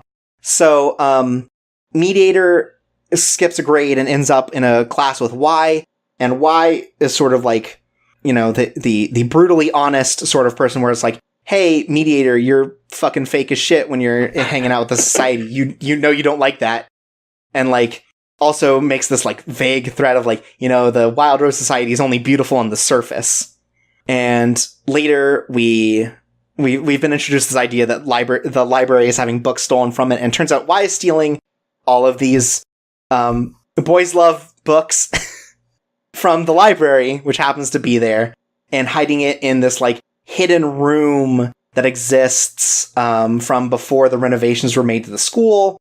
And, Mediator here shows that she can, like, sort of deduce all of these things. Like, she's very smart. Like, she finds out, there are these blueprints that have been ripped out of books from the library that are about this school, and, putting these clues together about what Y's doing. And Y's like, oh, wait, but you couldn't solve any of my riddles from before. And Meteor's like, it's not that I couldn't solve them, I just thought they sucked. Kind of. Like, her line of thought is that the kind of person who would lock me out of my room with riddles wouldn't stop at one riddle, and it would keep me going for, like, hours, so I just chose the easiest way. Right, and the second riddle, like, makes her wait until, like, Friday or whatever. Like, it takes several days before she'd get her key anyways. So it's more like she's smarter than even the person who made the riddle, so she doesn't even want to deal with its bullshit. Right, so it turns out Y likes boys love. This is kind of the introduction to that and their friendship. And Meteor takes Y down a peg, talking about, like, her library of homosexuality and pointing out that, like, Y has this holier-than-thou attitude, like, better than people, but she has this, like, hidden sort of, like, dark desire that would, like, show that she's just kind of like everyone else. Like, she has her obsessions and stuff. Like, she's not better than anyone. And then Y counters with, oh yeah, well, you know, your friends, they're even worse. Yeah, right. It's like Wild Rose Society, like, I went there to try to make friends, but, like, turns out there's some fucking sinister shit going down there. And so, in order for Mediator to keep her secret, Y promises to give this information. And so they sneak into each of the Wild Rose Society members' rooms, where they find, like, oh, one of them keeps diaries of every time they feel slighted by someone, and, like, you know, keeps track of, you know, these bad things they're doing, and kind of like this weird sort of like hate diary. Which also is really funny because it seems like they write the real names of characters in these in this diary, but every time it pops up in the dialogue, there's just this blood-curdling scream that plays instead. And, like, it's been censored out of the picture, so it keeps up this idea that they don't have real names. Yep. Then they see two other society members who are, like, seem to be, like, secretly, like, bonchos or, like, you know, kind of thugs. Like, they're definitely leading double lives. Right, like, it's all this very, like, kind of violent thing and very rude about each other. They're also literally drinking in their dorm. Right, it's very sort of, like, delinquent kind of thing. One of them just saves... Delinquent's the word I was looking for. Yeah, one of them just saves all the hair of every member. Yeah, that's weird. And Y is just... not Y. And Curly is just, like, extremely obsessive. Like, it's like there's this whole bit where she's like, oh no, why, you know, why Mediator hasn't come back, and so she has this doll of Mediator. She's just pouring tea that onto. She's like feeding and talking to, and then she just like tortures it. It's really fucked up. Yeah, she just tears it in half and starts screaming. Right, and Y points out, like, children aren't innocent or sweet. The weird ones are left unchecked, and that's sort of like, you know, how this school goes, is it gets all the weirdos. And so Y's been doing these riddle tests to kind of find someone that she could trust as a friend. And so I guess, you know, through this discovery, Y and Mediator become friends, sort of. They decide to team up to improve their situation.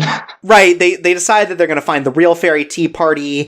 They kind of reintroduce Y into the Wild Rose Society so that she has all that information. Yes, and they also start, like, putting it on track so they're no longer indulging in those hobbies. Right. And Mediator kind of, like, keeps hanging Y's yaoi obsession over her head, like, as if that's going to hurt her, like, you know, the perception of other people. Like, people already think she's, like, a weirdo, eccentric loner. Like, I don't know how much farther you could go down. Like, oh, also she likes her library of homosexuality. And as we know later, that ends up going in her advantage in a very big way.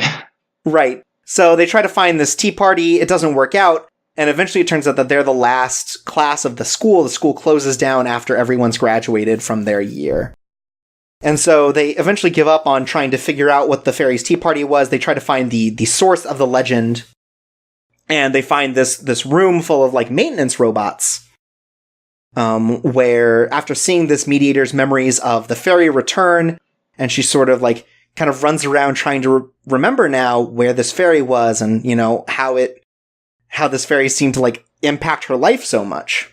The Wild Rose Society comes to an end. We are brought back to the current day, and Y returns, Y returns into the regular timeline and hangs out with Mediator. It turns out that Y, before her government job, I guess, had a job at the school after graduation. And during this time, she compiled together this yearbook, and she brought home that old maintenance robot that had opened the door for Mediator, and that Mediator had, like, kind of talked to sort of open up to, because she couldn't talk to anyone. And, you know, the fairies living with Mediator are like, oh, we can fix it, but we can't restore it because it doesn't have this soul. But then, surprise, the fairy that sort of gave her this wish of finding friends was inside the robot the whole time. And there's this great tea party with this little fairy. that Mediator has. Which maybe that's the true Fairies Tea Party. One with friends. So then there's the special episode, which is real fucked up. Yeah. So the special episode is like a Blu-ray exclusive thing. It's cut up into like 6 parts. We're just going to talk about it. So at some point, Mediator is just like going through all this extra like random items that the fairies have been producing and leaving around. She finds like a portable cloud. She finds this totem that commits suicide. She finds a she has like a sticker that brings it to life. It turns out trees that are cut up into totems really aren't cool with it. Yeah, and so she finds the spoon that seems to make flour from her head. So she starts digging it out and kind of like, oh, cool, I got all this flour I can make sweets from now. And after a point, she kind of goes unconscious and wakes up, and she is the size of a fairy. And her sentences are being simplified as they go from the brain to the mouth, so she can't speak correctly, which sucks because Grandpa comes in and is like, oh, hello, little fairy, sorry my, granddaughter isn't here to help you out. And she's trying to explain it, but she can't because of her simplified speech. So she now goes on a mission to find a fairy to help as she carries around this spoon that did this so that she can talk to them about this fairy tech. She ends up stumbling into this hamster civilization where she meets a hamster named Yameta, who is like talking about living here with their natural enemy nearby, which are beavers, I guess. Weasels. Right, you're right. There's a weasel attack. Yeah, she almost dies several times in this special. Yeah, she almost dies several times because of the weasels.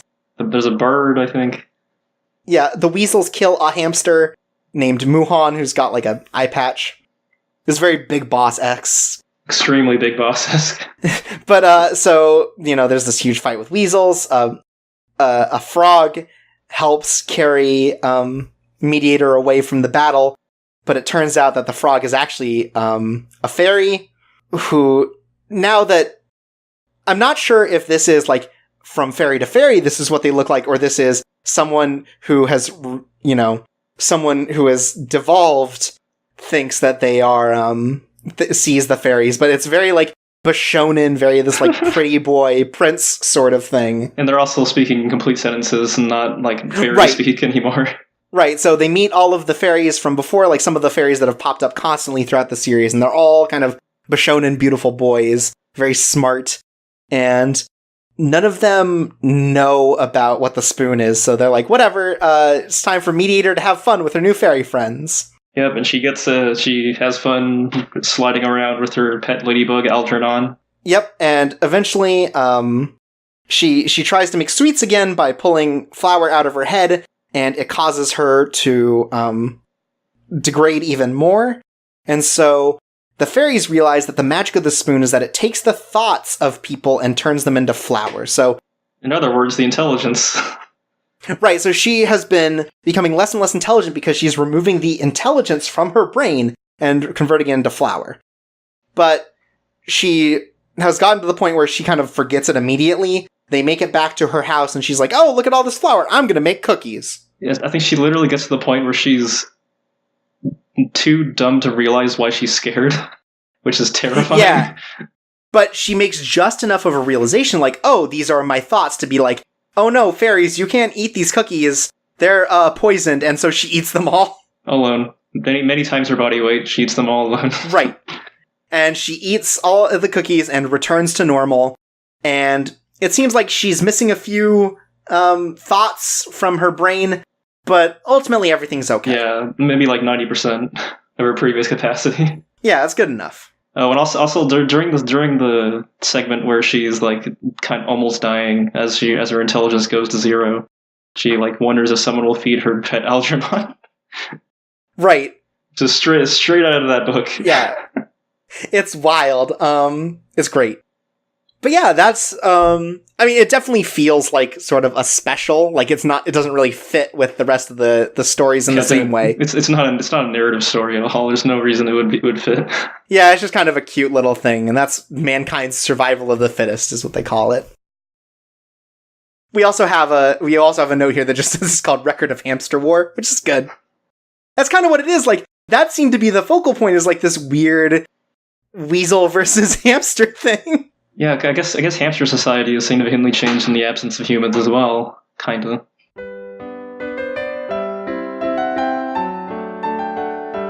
And that's Humanity Has Declined. It's, it is very episodic, but you can see sort of connections between each of the stories, and there are definitely like themes that pervade. It's just very fun and episodic. Yeah, it's good. I like it a lot, and it tells very different stories and has a lot of different themes through each of them, sort of in the way that it handles satire of, of culture and kind of parody in a way that isn't like super heavy-handed. Like, it's not just like, you pointing at the screen going, oh, I get that reference. Like, it plays into what they're doing. Like, that whole manga thing, the reason that they're parodying things is because, like, because it's popular, and they can do something with that to be able to mold it into their own thing. I mean, the story itself is literally a meta-narrative on top of itself. Right, so I think that, the way they handle references in that is very good, because it's also not overstuffed. Like, you only really get, like, 2 or 3, like, very direct references, and the other ones you would kind of have to, like, kind of pull a bit harder at it to be able to direct it to any one particular thing. Yeah, it's definitely the sort of thing that they would add in an anime, and, like, they would just kind of add it. Yeah, I don't think you could, like, have a pose in a, like, novel. Yeah, it's definitely, like, yeah, you couldn't just say, and then they did the JoJo's pose, right? Like... It's definitely something that does get added. I think they had fun with it, which is in the spirit of the show. Yeah, they definitely had fun with the production of the show based on this light novel. It's very cool. Very cyberpunk.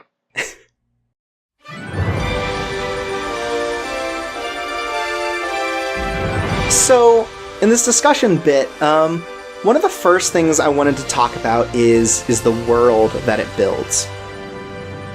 Because it is sort of a post-apocalypse. It is in the decline of culture and humanity and technology. Like, it is definitely like the de-evolution of humanity, and sort of like we're getting to the point where we're losing all of the development that we've made over these years. But it is not a post-apocalypse in what you'd expect. Like, it's not because of war, it's not because of, like, conflict, it's not because of this. It's, like, just the overconsumption of humanity has just caused it to have to devolve a bit. It's still a very charming world, it's still very colorful, and sort of, like, everything has this sort of whimsy and, fantastic quality to it. I think that it actually kind of helps it be more realistic in that nobody really gives a shit that humanity is going down. It's like right. It's just they're constantly just trying to survive.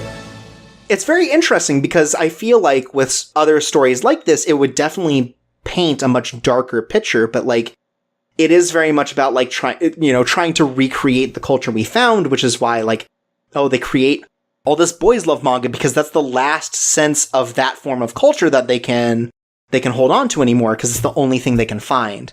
Like, it is about sort of excavating these sort of beautiful, like, fantastic ruins and finding what parts of culture still exist. So it's like, it's very appreciative of the stuff that it's also, like, lambasting through satire. Yeah, it's satirical and stuff, but it's still, like, not really revels, but it shows that, like, it has a love for the things that it's sort of making parodies about and things like that. Like, the way that I put it was that it's like what makes it sets it apart from like every other kind of satire is that it's not mean about it.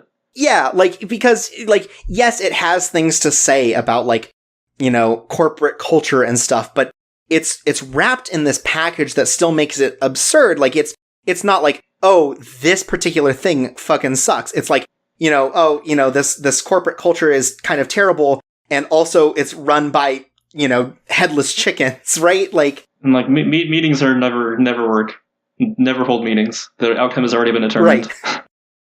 Which is, I think about that like a lot, actually. And sort of the world is very, very charming and very like, again, like colorful. It's very alive. Like, everything is built in this way where it's not like depressing. It's a post-apocalyptic story with an extremely pastel and happy color palette. Right, and like you know, they have episodes where it's just like, oh, you know, they're traveling through this world and suddenly like a chariot comes through, like apropos of nothing, like this is what technology has left. And like, oh, they found one car that still works. Like, there's a sense of not only whimsy, but there's also a sense of like sort of the joy of discovery. Like, man, check out this cool thing we found from the previous culture, instead of like trying to rebuild from like scraps of like happiness, like a lot of other stories about the post-apocalypse would be. It just sets itself apart by having this very like this very kind of happy, sort of like whimsical tone to it. And the fairies help that a lot by never, ever frowning.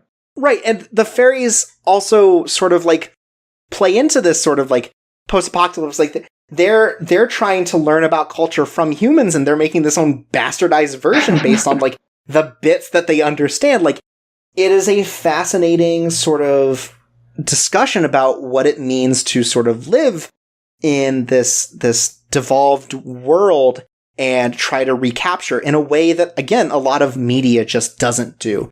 A lot of media focuses on sort of the negative of that, whilst this is sort of like, it's not great, certainly, but like, it's about the joys of rediscovery. It's about, you know, it's about sort of like how great it is to find these old things and, you know, reintroduce them into a culture that's lost them.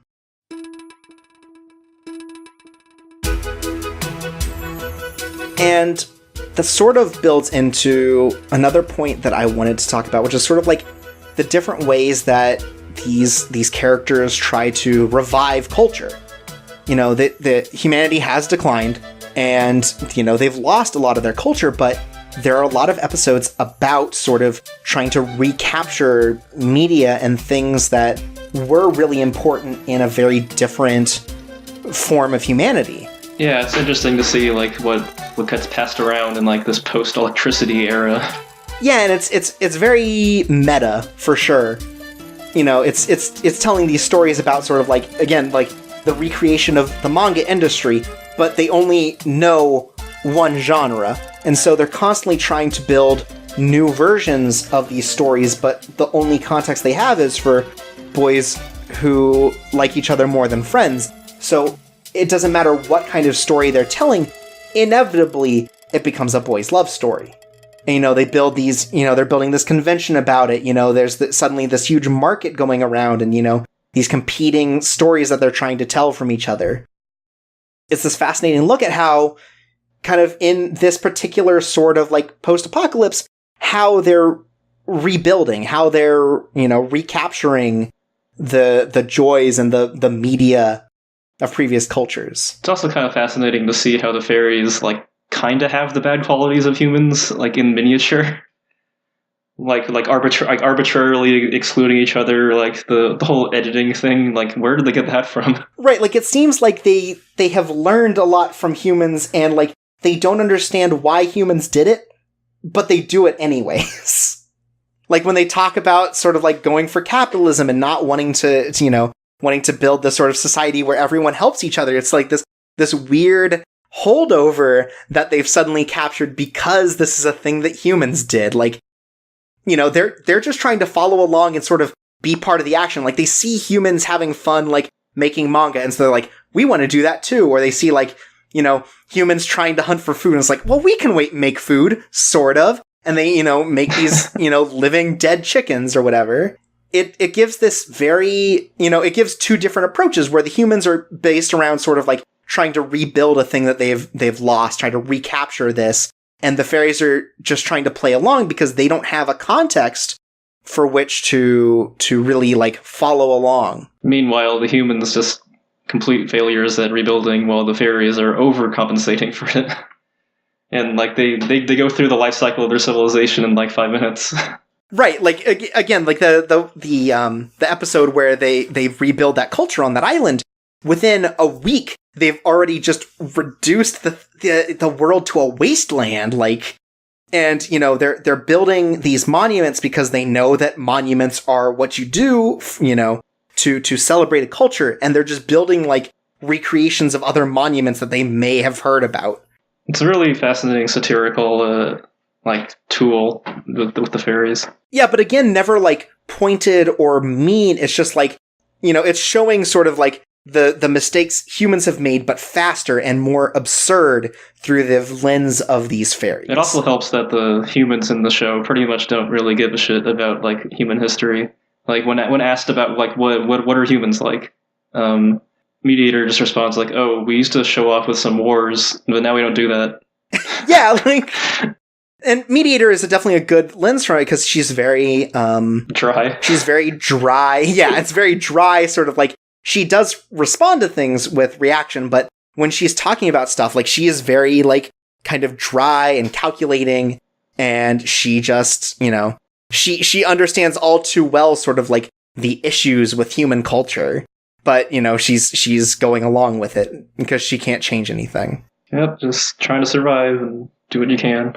Yeah, and it's just, it's a very fascinating lens because, again, we see sort of, like,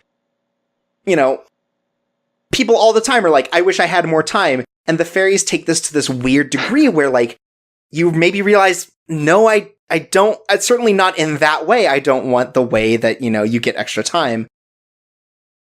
And, you see it through all these different things. You see it through the fairies' Earth where they end up, like, deifying Mediator and building this whole culture. And because Mediator doesn't want it, she passes along to someone else.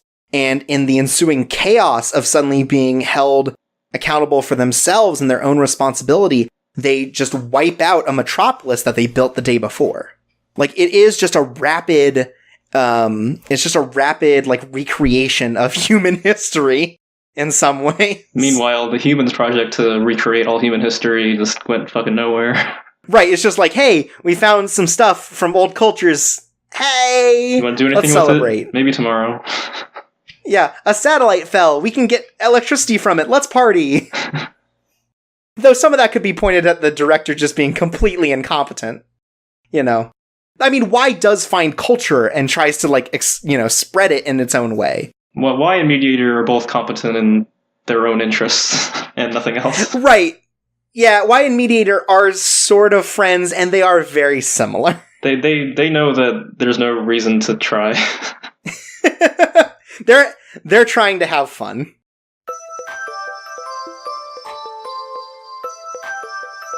Another part about this anime that is like what made it unique to me is how experimental it is sometimes. Like how far they went for like a single fucking pun. Right. Okay. So, Shaggy Dog stories are just like maybe one of the hardest types of humor to pull off because the entire idea behind it is to tell a really, really long story, just constantly do build up after build up after build up for minutes and minutes at a time, and finally just end with a really shitty and like usually like a very like pun heavy punchline. Like it is all about the way that it deflates. It's not even about having a joke hit. It's about making sure the joke doesn't hit really hard and really prove itself as a waste of time. So not the kind of thing that would ever translate to anime. Right, like what the fuck? But but so with the fairies' time management, like there is a genuine story going on there. And like there, it is building up the assistant as this character, it's building up this concept of how humans define each other and define themselves based on other people's expectations and what that means. But you also realize that they've been building this world, like, some of these mysteries exist solely so that at the end of 2 episodes, you have watched almost 50 minutes of television. At the very end, it just says, Time Paradog. And it explains why there have been so many dogs in the episode, because each one exists to fix a time anomaly. It's all for that joke. And I think that's more impressive than anything, because that joke also lands. It's hard to make a Shaggy Dog joke where it's really funny, because a lot of them are in the form of like telling a really long story about a guy who got slighted at a circus and having to come up with a one-liner to really kill this clown when they meet up next time. And like you build it up for minutes and minutes, and the end result is the guy shows up and meets the clown. And it's just like, fuck you, clown. Like, it's supposed to be about the non-punchline, but they really went out of their way to build a strong punchline for that. It also kind of works like in the physics of the world, because like it's the Fairies universe now. This is when the satellites turn back and go back home, and their cats. And it entirely makes sense that this would happen. Yeah, and it's a pun that happens to translate both in Japanese and English, like, really well. Like, I don't know if that was intended. Oh, man. I think it's just a miracle. Man. And, like, to think about it, like, the main Humanity Has Declined books are broken up into basically 2 stories. So this has half a book of build-up. Also, like, you're reading chapters upon chapters trying to figure out things about the time reset and assistant and what's going on with that. And again, you get to the end. You get to the end of this huge story that's like half a book, and it's just time paradox. Like, that's incredible. That's incredible. It's so good. I am honestly impressed by the it does a lot of humor really well. It does a lot of dry humor. It does a lot of kind of wacky humor.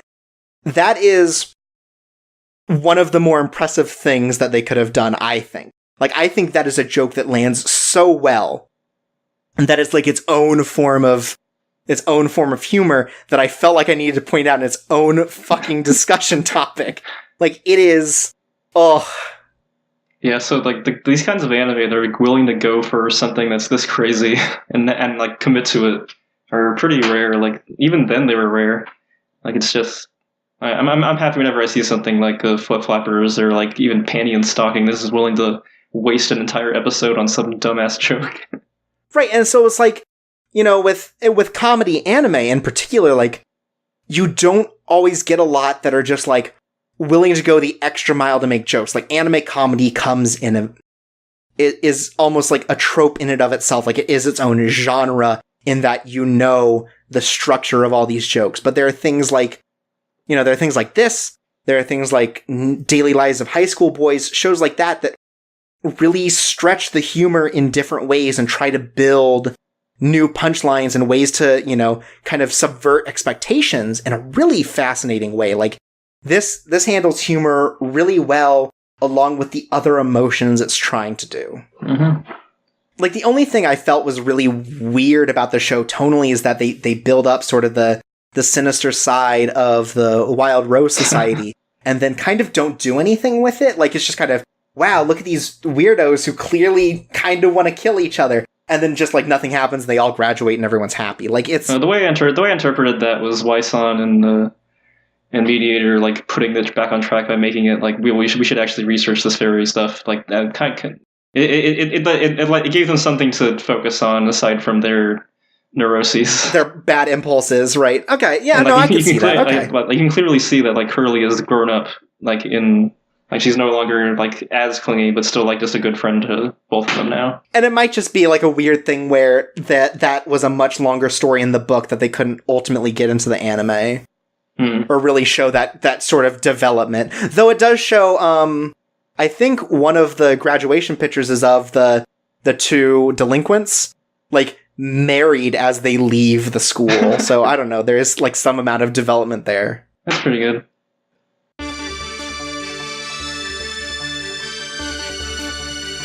So, this is a point that you had brought up before, sort of like, the universe has changed thanks to the evolution and the development of these fairies as new humanity. And we get kind of that it's most prominent in sort of like episodes 5 and 6. And I think one of the big things that really gives that idea is when we learn about that book of fairy rules or whatever.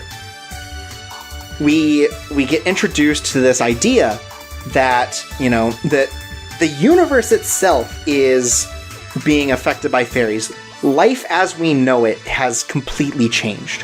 Because now, luck can be turned into sort of this whimsical thing. Like, no longer do people really have to die because the fairies are there to sort of turn everything into fun. Like, they actively avoid tragedy and things. Like, you get attacked, nothing's gonna happen. Like, maybe candy pops out or whatever. You fall from a 20-story building, the ground just kind of bounces you up. Like, life as the people, at least in Camphorwood Village, know it, has completely changed, and maybe they haven't even noticed it. because it seems like they kind of just roll with it. They kind of roll with their lot in life. Yeah. And Mediator's really the only one who gets to know how much things have changed because of the fairies. Mm-hmm. So that might be something that's explored in like later light novels that were never adapted, possibly. Because that seems like that would fit more the narrative arc, which is something that the anime definitely is not focusing on that much. Right, because it seems like at the time there wasn't as much of a narrative arc to the stories. Like, if these are the main stories from the first 6 books that they had to work with, it definitely seems like they wouldn't have had, the opportunity to really see an arc like that. And again, you brought this up as well, is like, with the fairies as the new humanity, with the universe changing, it seems like they've rewritten the entire universe. It's not just, things that the fairies are directly involved in. You talked about how the Voyager and the Pioneer, completely changed forms. They've more or less become like androids. Mm-hmm. Yeah, so the way they became androids and they like turned around from like being so far away from Earth and just turning around so that they can come back. Like that's definitely something that's definitely a fairy thing, but also it shows like the ghosts of what the human was when they have like when they talk about the malfunction that Pioneer had. That actually was a real thing that happened. Right. It sent like like in some sort of unknown data. So it's kind of like this the point of the story is like some sort of blending, like transitory period between humans and fairies that really show that like the universe is no longer the humans, it's the fairies universe. That's why their forms are so different, and that's why they were able to change direction, probably. That's pretty fascinating to explore. Yeah, because it's a scope thing. Like, yes, it makes sense that, the fairies are directly impacting these people, but we don't know how many fairies there are in just the whole world, and the idea that their sort of like sphere of influence can go as far as affecting these things from space, these things that, again, they were just like drones. Like, they had no self-awareness, they had no artificial intelligence before this, and they have kind of become like almost like being functional in human society, like the ability for them to blend in despite being like cat people. Because you know what? When I first saw that there was a cat person in this, I'm like, okay. Like, I didn't even go like, that's weird. Like, the way that Humanity's Declined has built up its world and sort of the nature of it, like, that doesn't seem weird, and then you learn more about it, and that's when it becomes weird. It's sort of like, oh, they're affecting this much larger space than just the town that they live in.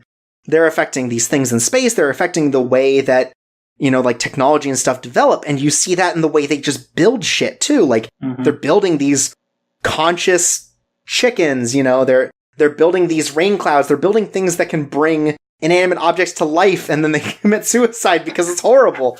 Their lot in life. Like, it's a fascinating way of tying in sort of the more whimsical aspects with a narrative that I think works really well. Like, everything feels justified.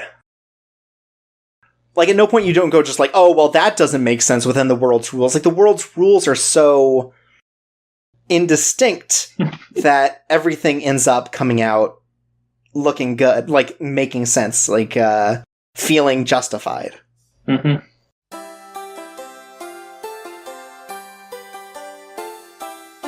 And so, the last topic is one that you sort of, when you sent me, like, oh, I want to do Humanity Has Declined, you sent this as, like, this is going to be the discussion point that I want to do, which is why the anime changed the order of the stories compared to the book order, which is a much more chronological version of these stories.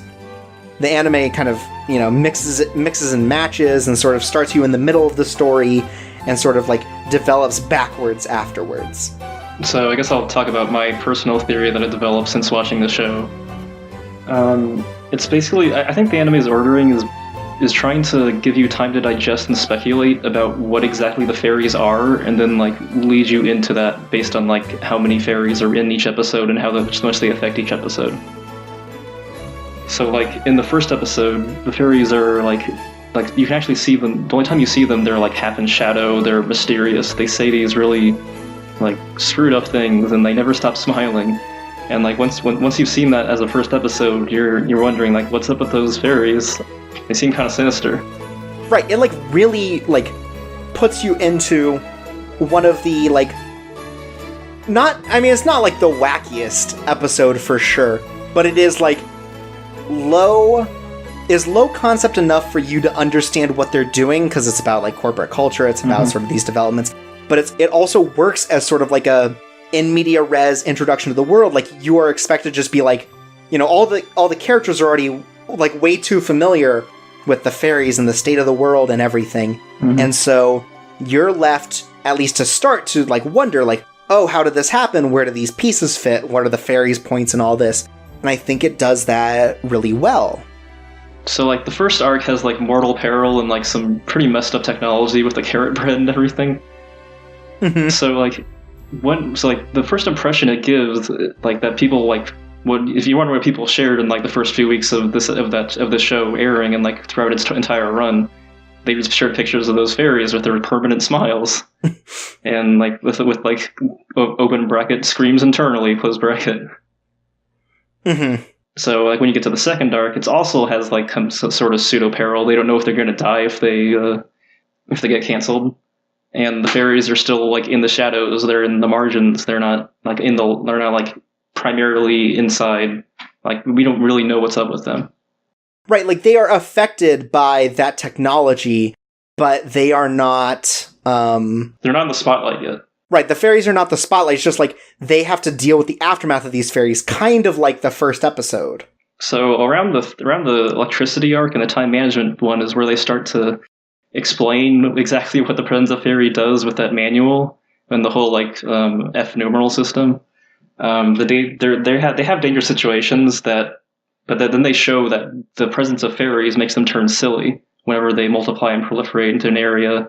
Even though sometimes it can be taken a little too far, it's still like safer, kind of. So this goes further into like survival skills and Fairies Earth, which both heavily feature the fairies and like the population of 8,000 on an island, just doing their own crazy thing, and they're like all the way in the spotlight at this point. So then the last two episodes, starting with the Secret Tea Party, is when they really take away the fairies, and they show what happens when there isn't a fairy in this story. And it's downright dark and cruel, and like something I noticed on rewatch was whenever that mint green fairy is around, there's like these cartoony sound effects, and then like when like the fairy's out of place, like the sound effects come like really blunt, like the Y kicking mediator is like kind of brutal. It's like the cartoony sound effects just go away when the fairies are not there. And in that episode, she talks to the fairy like really frankly about like loneliness and like what death means. And like, but like in the aftermath of when the fairy grants her wish, things are still bad. Like the Wild Rose Club is not like great, and it's still a little crazy. But she's not alone anymore, which is the important thing. And that plays a little bit more into sort of like, you know, really bringing home that the fairies don't quite have the same understanding of human culture as they do. Because it's like, oh, well, we'll let you meet some people, but it doesn't matter if these people are crazy or not. Like, so I think the reason that they ordered it this way is to show that the series isn't about the humans at all, or their decline. It's about introducing the fairies. So like they introduce them as these mysterious troublemakers, but they eventually show that the fairies' capacity for kindness and intelligence is like way beyond what humanity was ever capable of. With like this like single fairy that like spent multiple years in a robot just to grant the wish of a single friend.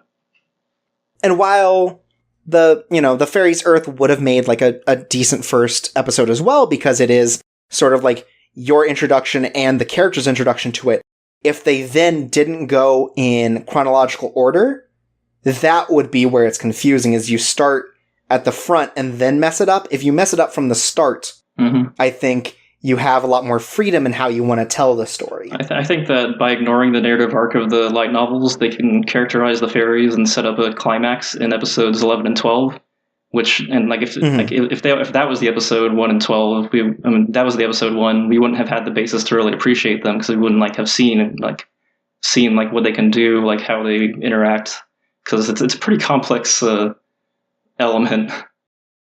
Right, like episodes 11 and 12, like Fairy's Secret Tea Party is depressing. So like the TLDR, like what I think about this is they did it so that you could appreciate the fairies. Mm-hmm. Because like if 11 and 12, if Fairy's Secret Tea Party were the start, it's super depressing. And you really don't get like a good idea of what the fairies are about from it. Like the one fairy is sort of whimsy, about it, and sort of this like one break from it. I mean, you could do it as introduction, but it wouldn't have the same level of just like gravitas. Like you wouldn't realize like what a fairy is and how they are. Right, and it doesn't get to the core of what I think it makes makes Humanity Has Declined so strong. But it just hits so much harder when you have that foundation. And we wouldn't get, there's like no real comedy in that story. There's no real sense of sort of like strong satire or, parody or anything like that. There's no commentary really. And it doesn't really inundate you with what the post-apocalypse really means. It's sort of like, this is just like a dying school. Like this could be told in really any situation. But I think by putting it later and, having it be a flashback after you've already made your connection with the fairies really does show sort of the way that the introduction to the fairies changes how the world then develops.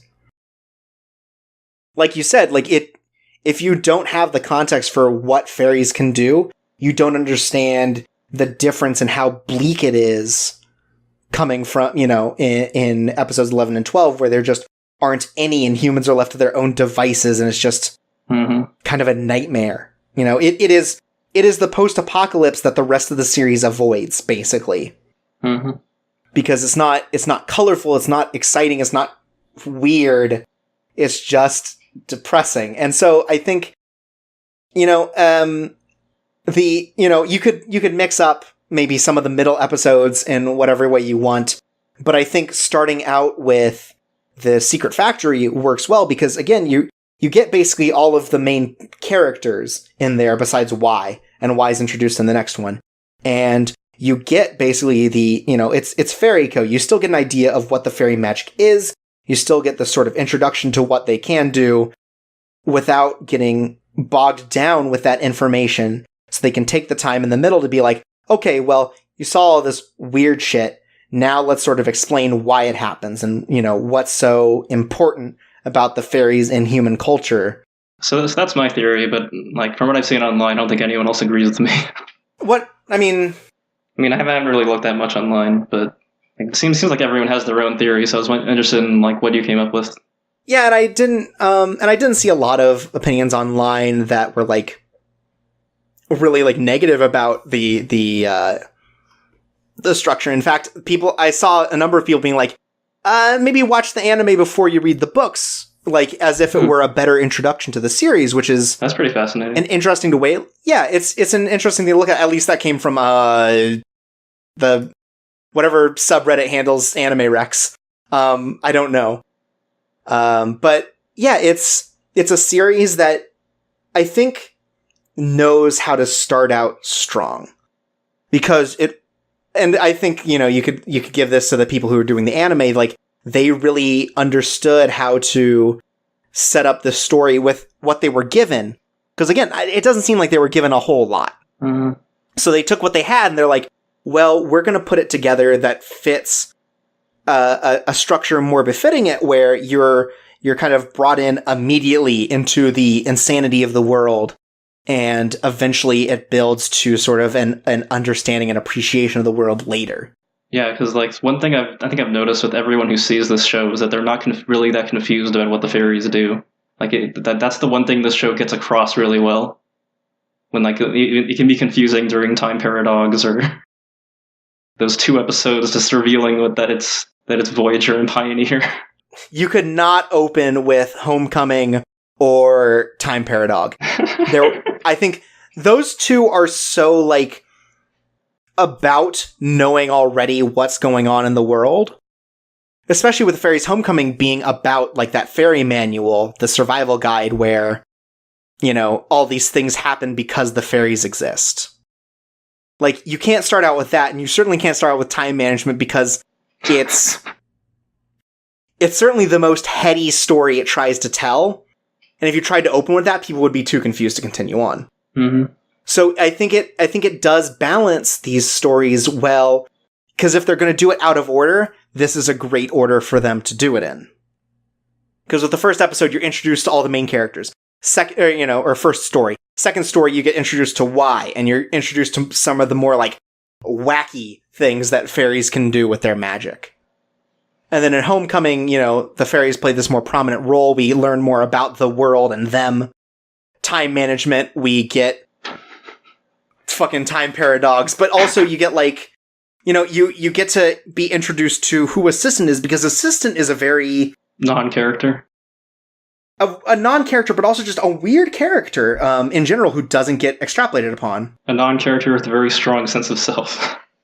Yeah, and so, yeah, it's that, and it's, you know, and then the other ones just kind of build into that more. It's about what the fairies do in humanity.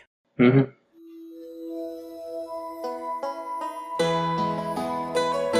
But yeah, that's Humanity Has Declined. I wasn't sure what to think about it, especially given just what people said about it early on, but it's a good series. I'm really happy that I got the chance to watch it. I'm glad you let me come on here and talk about it with you. Yeah, always glad to talk to people about the things that, you know, really excite them, and it helps me find these series that, like, maybe I know cursorily about, but I don't really have, like, you know, the bigger knowledge about, and get to find something really interesting or neat. Yeah, this one was, like, on the top of my list for hidden gems. Because Humanity Has Declined is also, like, it really defies a lot of what you expect out of, like, light novel adaptations. It kind of hit before, I think, the isekai boom really did, and, like, you saw, like, more light novels come out about that sort of thing. Mm-hmm. And so it is sort of like a gem. And that actually plays into the fan mail we got, because before we go, of course, we gotta talk about fan mail. This one comes from friend of the show, Onlarin. Thanks, Onlarin. It says, how do you feel about light novel anime adaptations in general? And do you think there is any room for more like Humanity Has Declined, or will we just get more and more of the same isekai or school battle harem adaptations? And I think... Thank you, Onlarin. Thanks, Onlarin. I think, like, you're always going to see people follow trends, and you're always going to see people sort of, like, try to cash in on popularity. And, you know, Sword Art Online really kicked off this sort of, like, isekai genre that's gotten to the point where it's so overstuffed, they have to do, like, weird things with the stories to try to make them stand out. And, you know, School Battle Harem has existed long before light novels, and it will never die because there's always an audience for that. There's the same audience over and over, but they exist. But the thing is, like, the more anime that gets produced, the more things they have to start pulling from. There have been plenty of light novel adaptations since and before that are something distinct. They're really different from what you start to associate with light novels. Like, Dirty Pair is a light novel, and, you know, that was way early and super, you know, is super different from what you'd call light novel material. You know, real books are being translated into anime now, and so that has a whole different audience, and so you get different expectations from that. Like, just because the thing is a light novel and just because it's so overstuffed with the same tropes over and over doesn't mean that that's all you're going to see. You know, light novels appeal to a very, you know, they're kind of, you know, marketed toward a very specific set of people, but those specific set of people are also going to be looking for new things all the time. Humanity Has Declined does a good job because it is such a stark difference in, like, even tone from your Knights and Magics or, you know, your In Another World with My Smartphones, just to pick a couple from this season. Like, and you even see, like, distinctions from more general, like, light novel fare, like, Restaurant to Another World is kind of like its own distinct thing, because it is sort of like, another world, sort of like fantasy genre, but explores it in a way that isn't just like fighting and going your way through like a fantasy world. Like it takes its own distinct format to go through that in, and it comes from a light novel. I think it's unfortunate that we follow these popular trends that kind of suck, but like that's just media, my dude. Like, unfortunately, that's just how things go sometimes.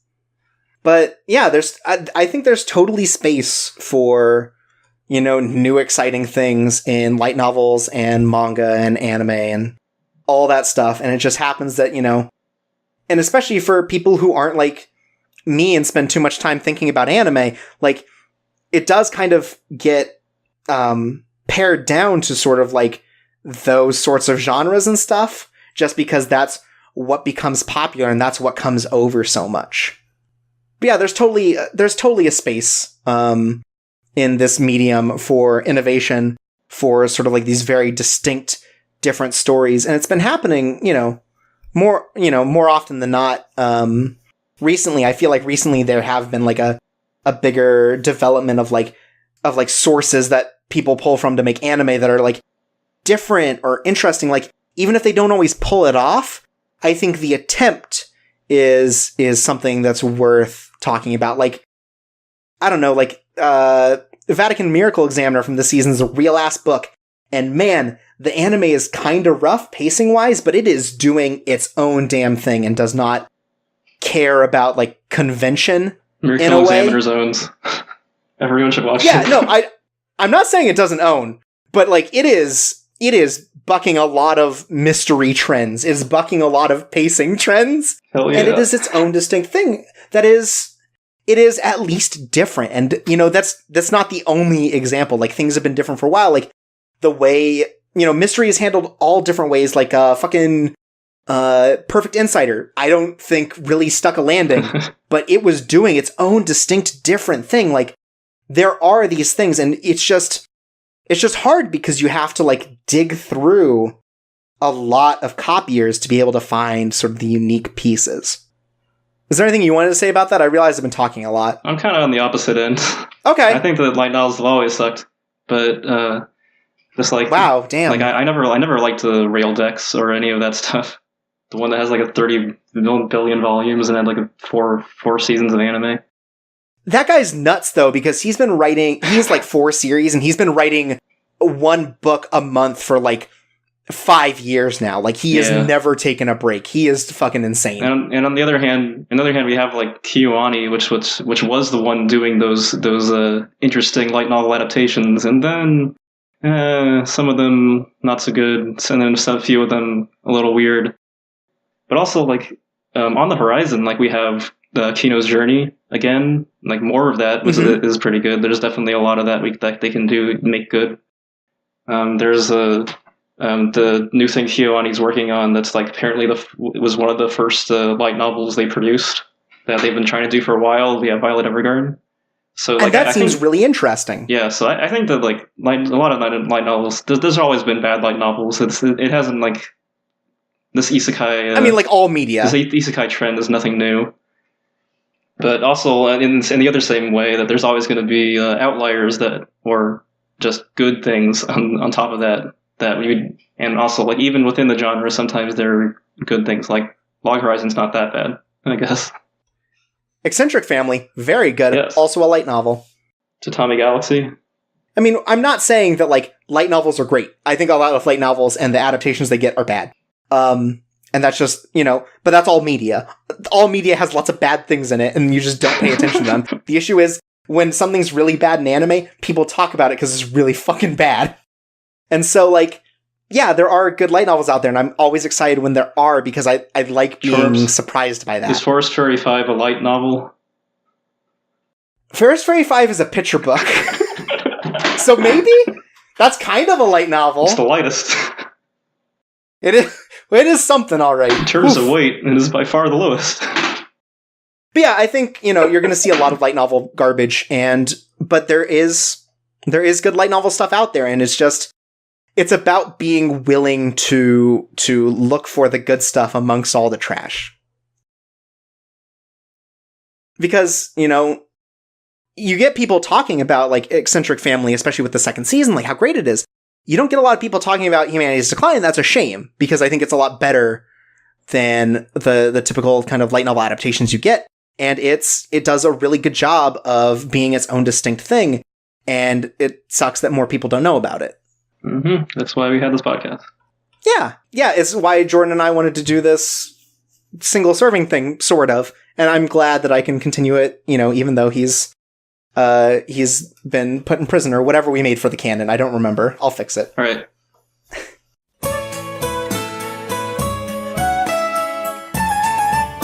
But yeah, it's been great talking to you, QB.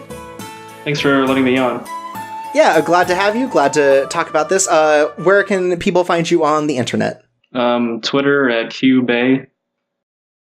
And also I post on the semi-official Vanilla Blessing account whenever I have something I want to say about Twin Angel Break. Right, at vanilla-blessing.tumblr.com. Yeah, that's pretty much it. Yeah, and you can find me at Chorpsaway on Twitter, CHORPSAWAY. You can find me on YouTube also by searching that. You can find the Coco Disaster Twitter online at Coco_disaster. And you can find our website at cocodisaster.com, which is pretty kept up to date, has links to the Vanilla Blessing side blog that me and QB do. That's just kind of like where we do infrequent writings about things that we don't have time to record or, you know, go, you know, do it in a different format.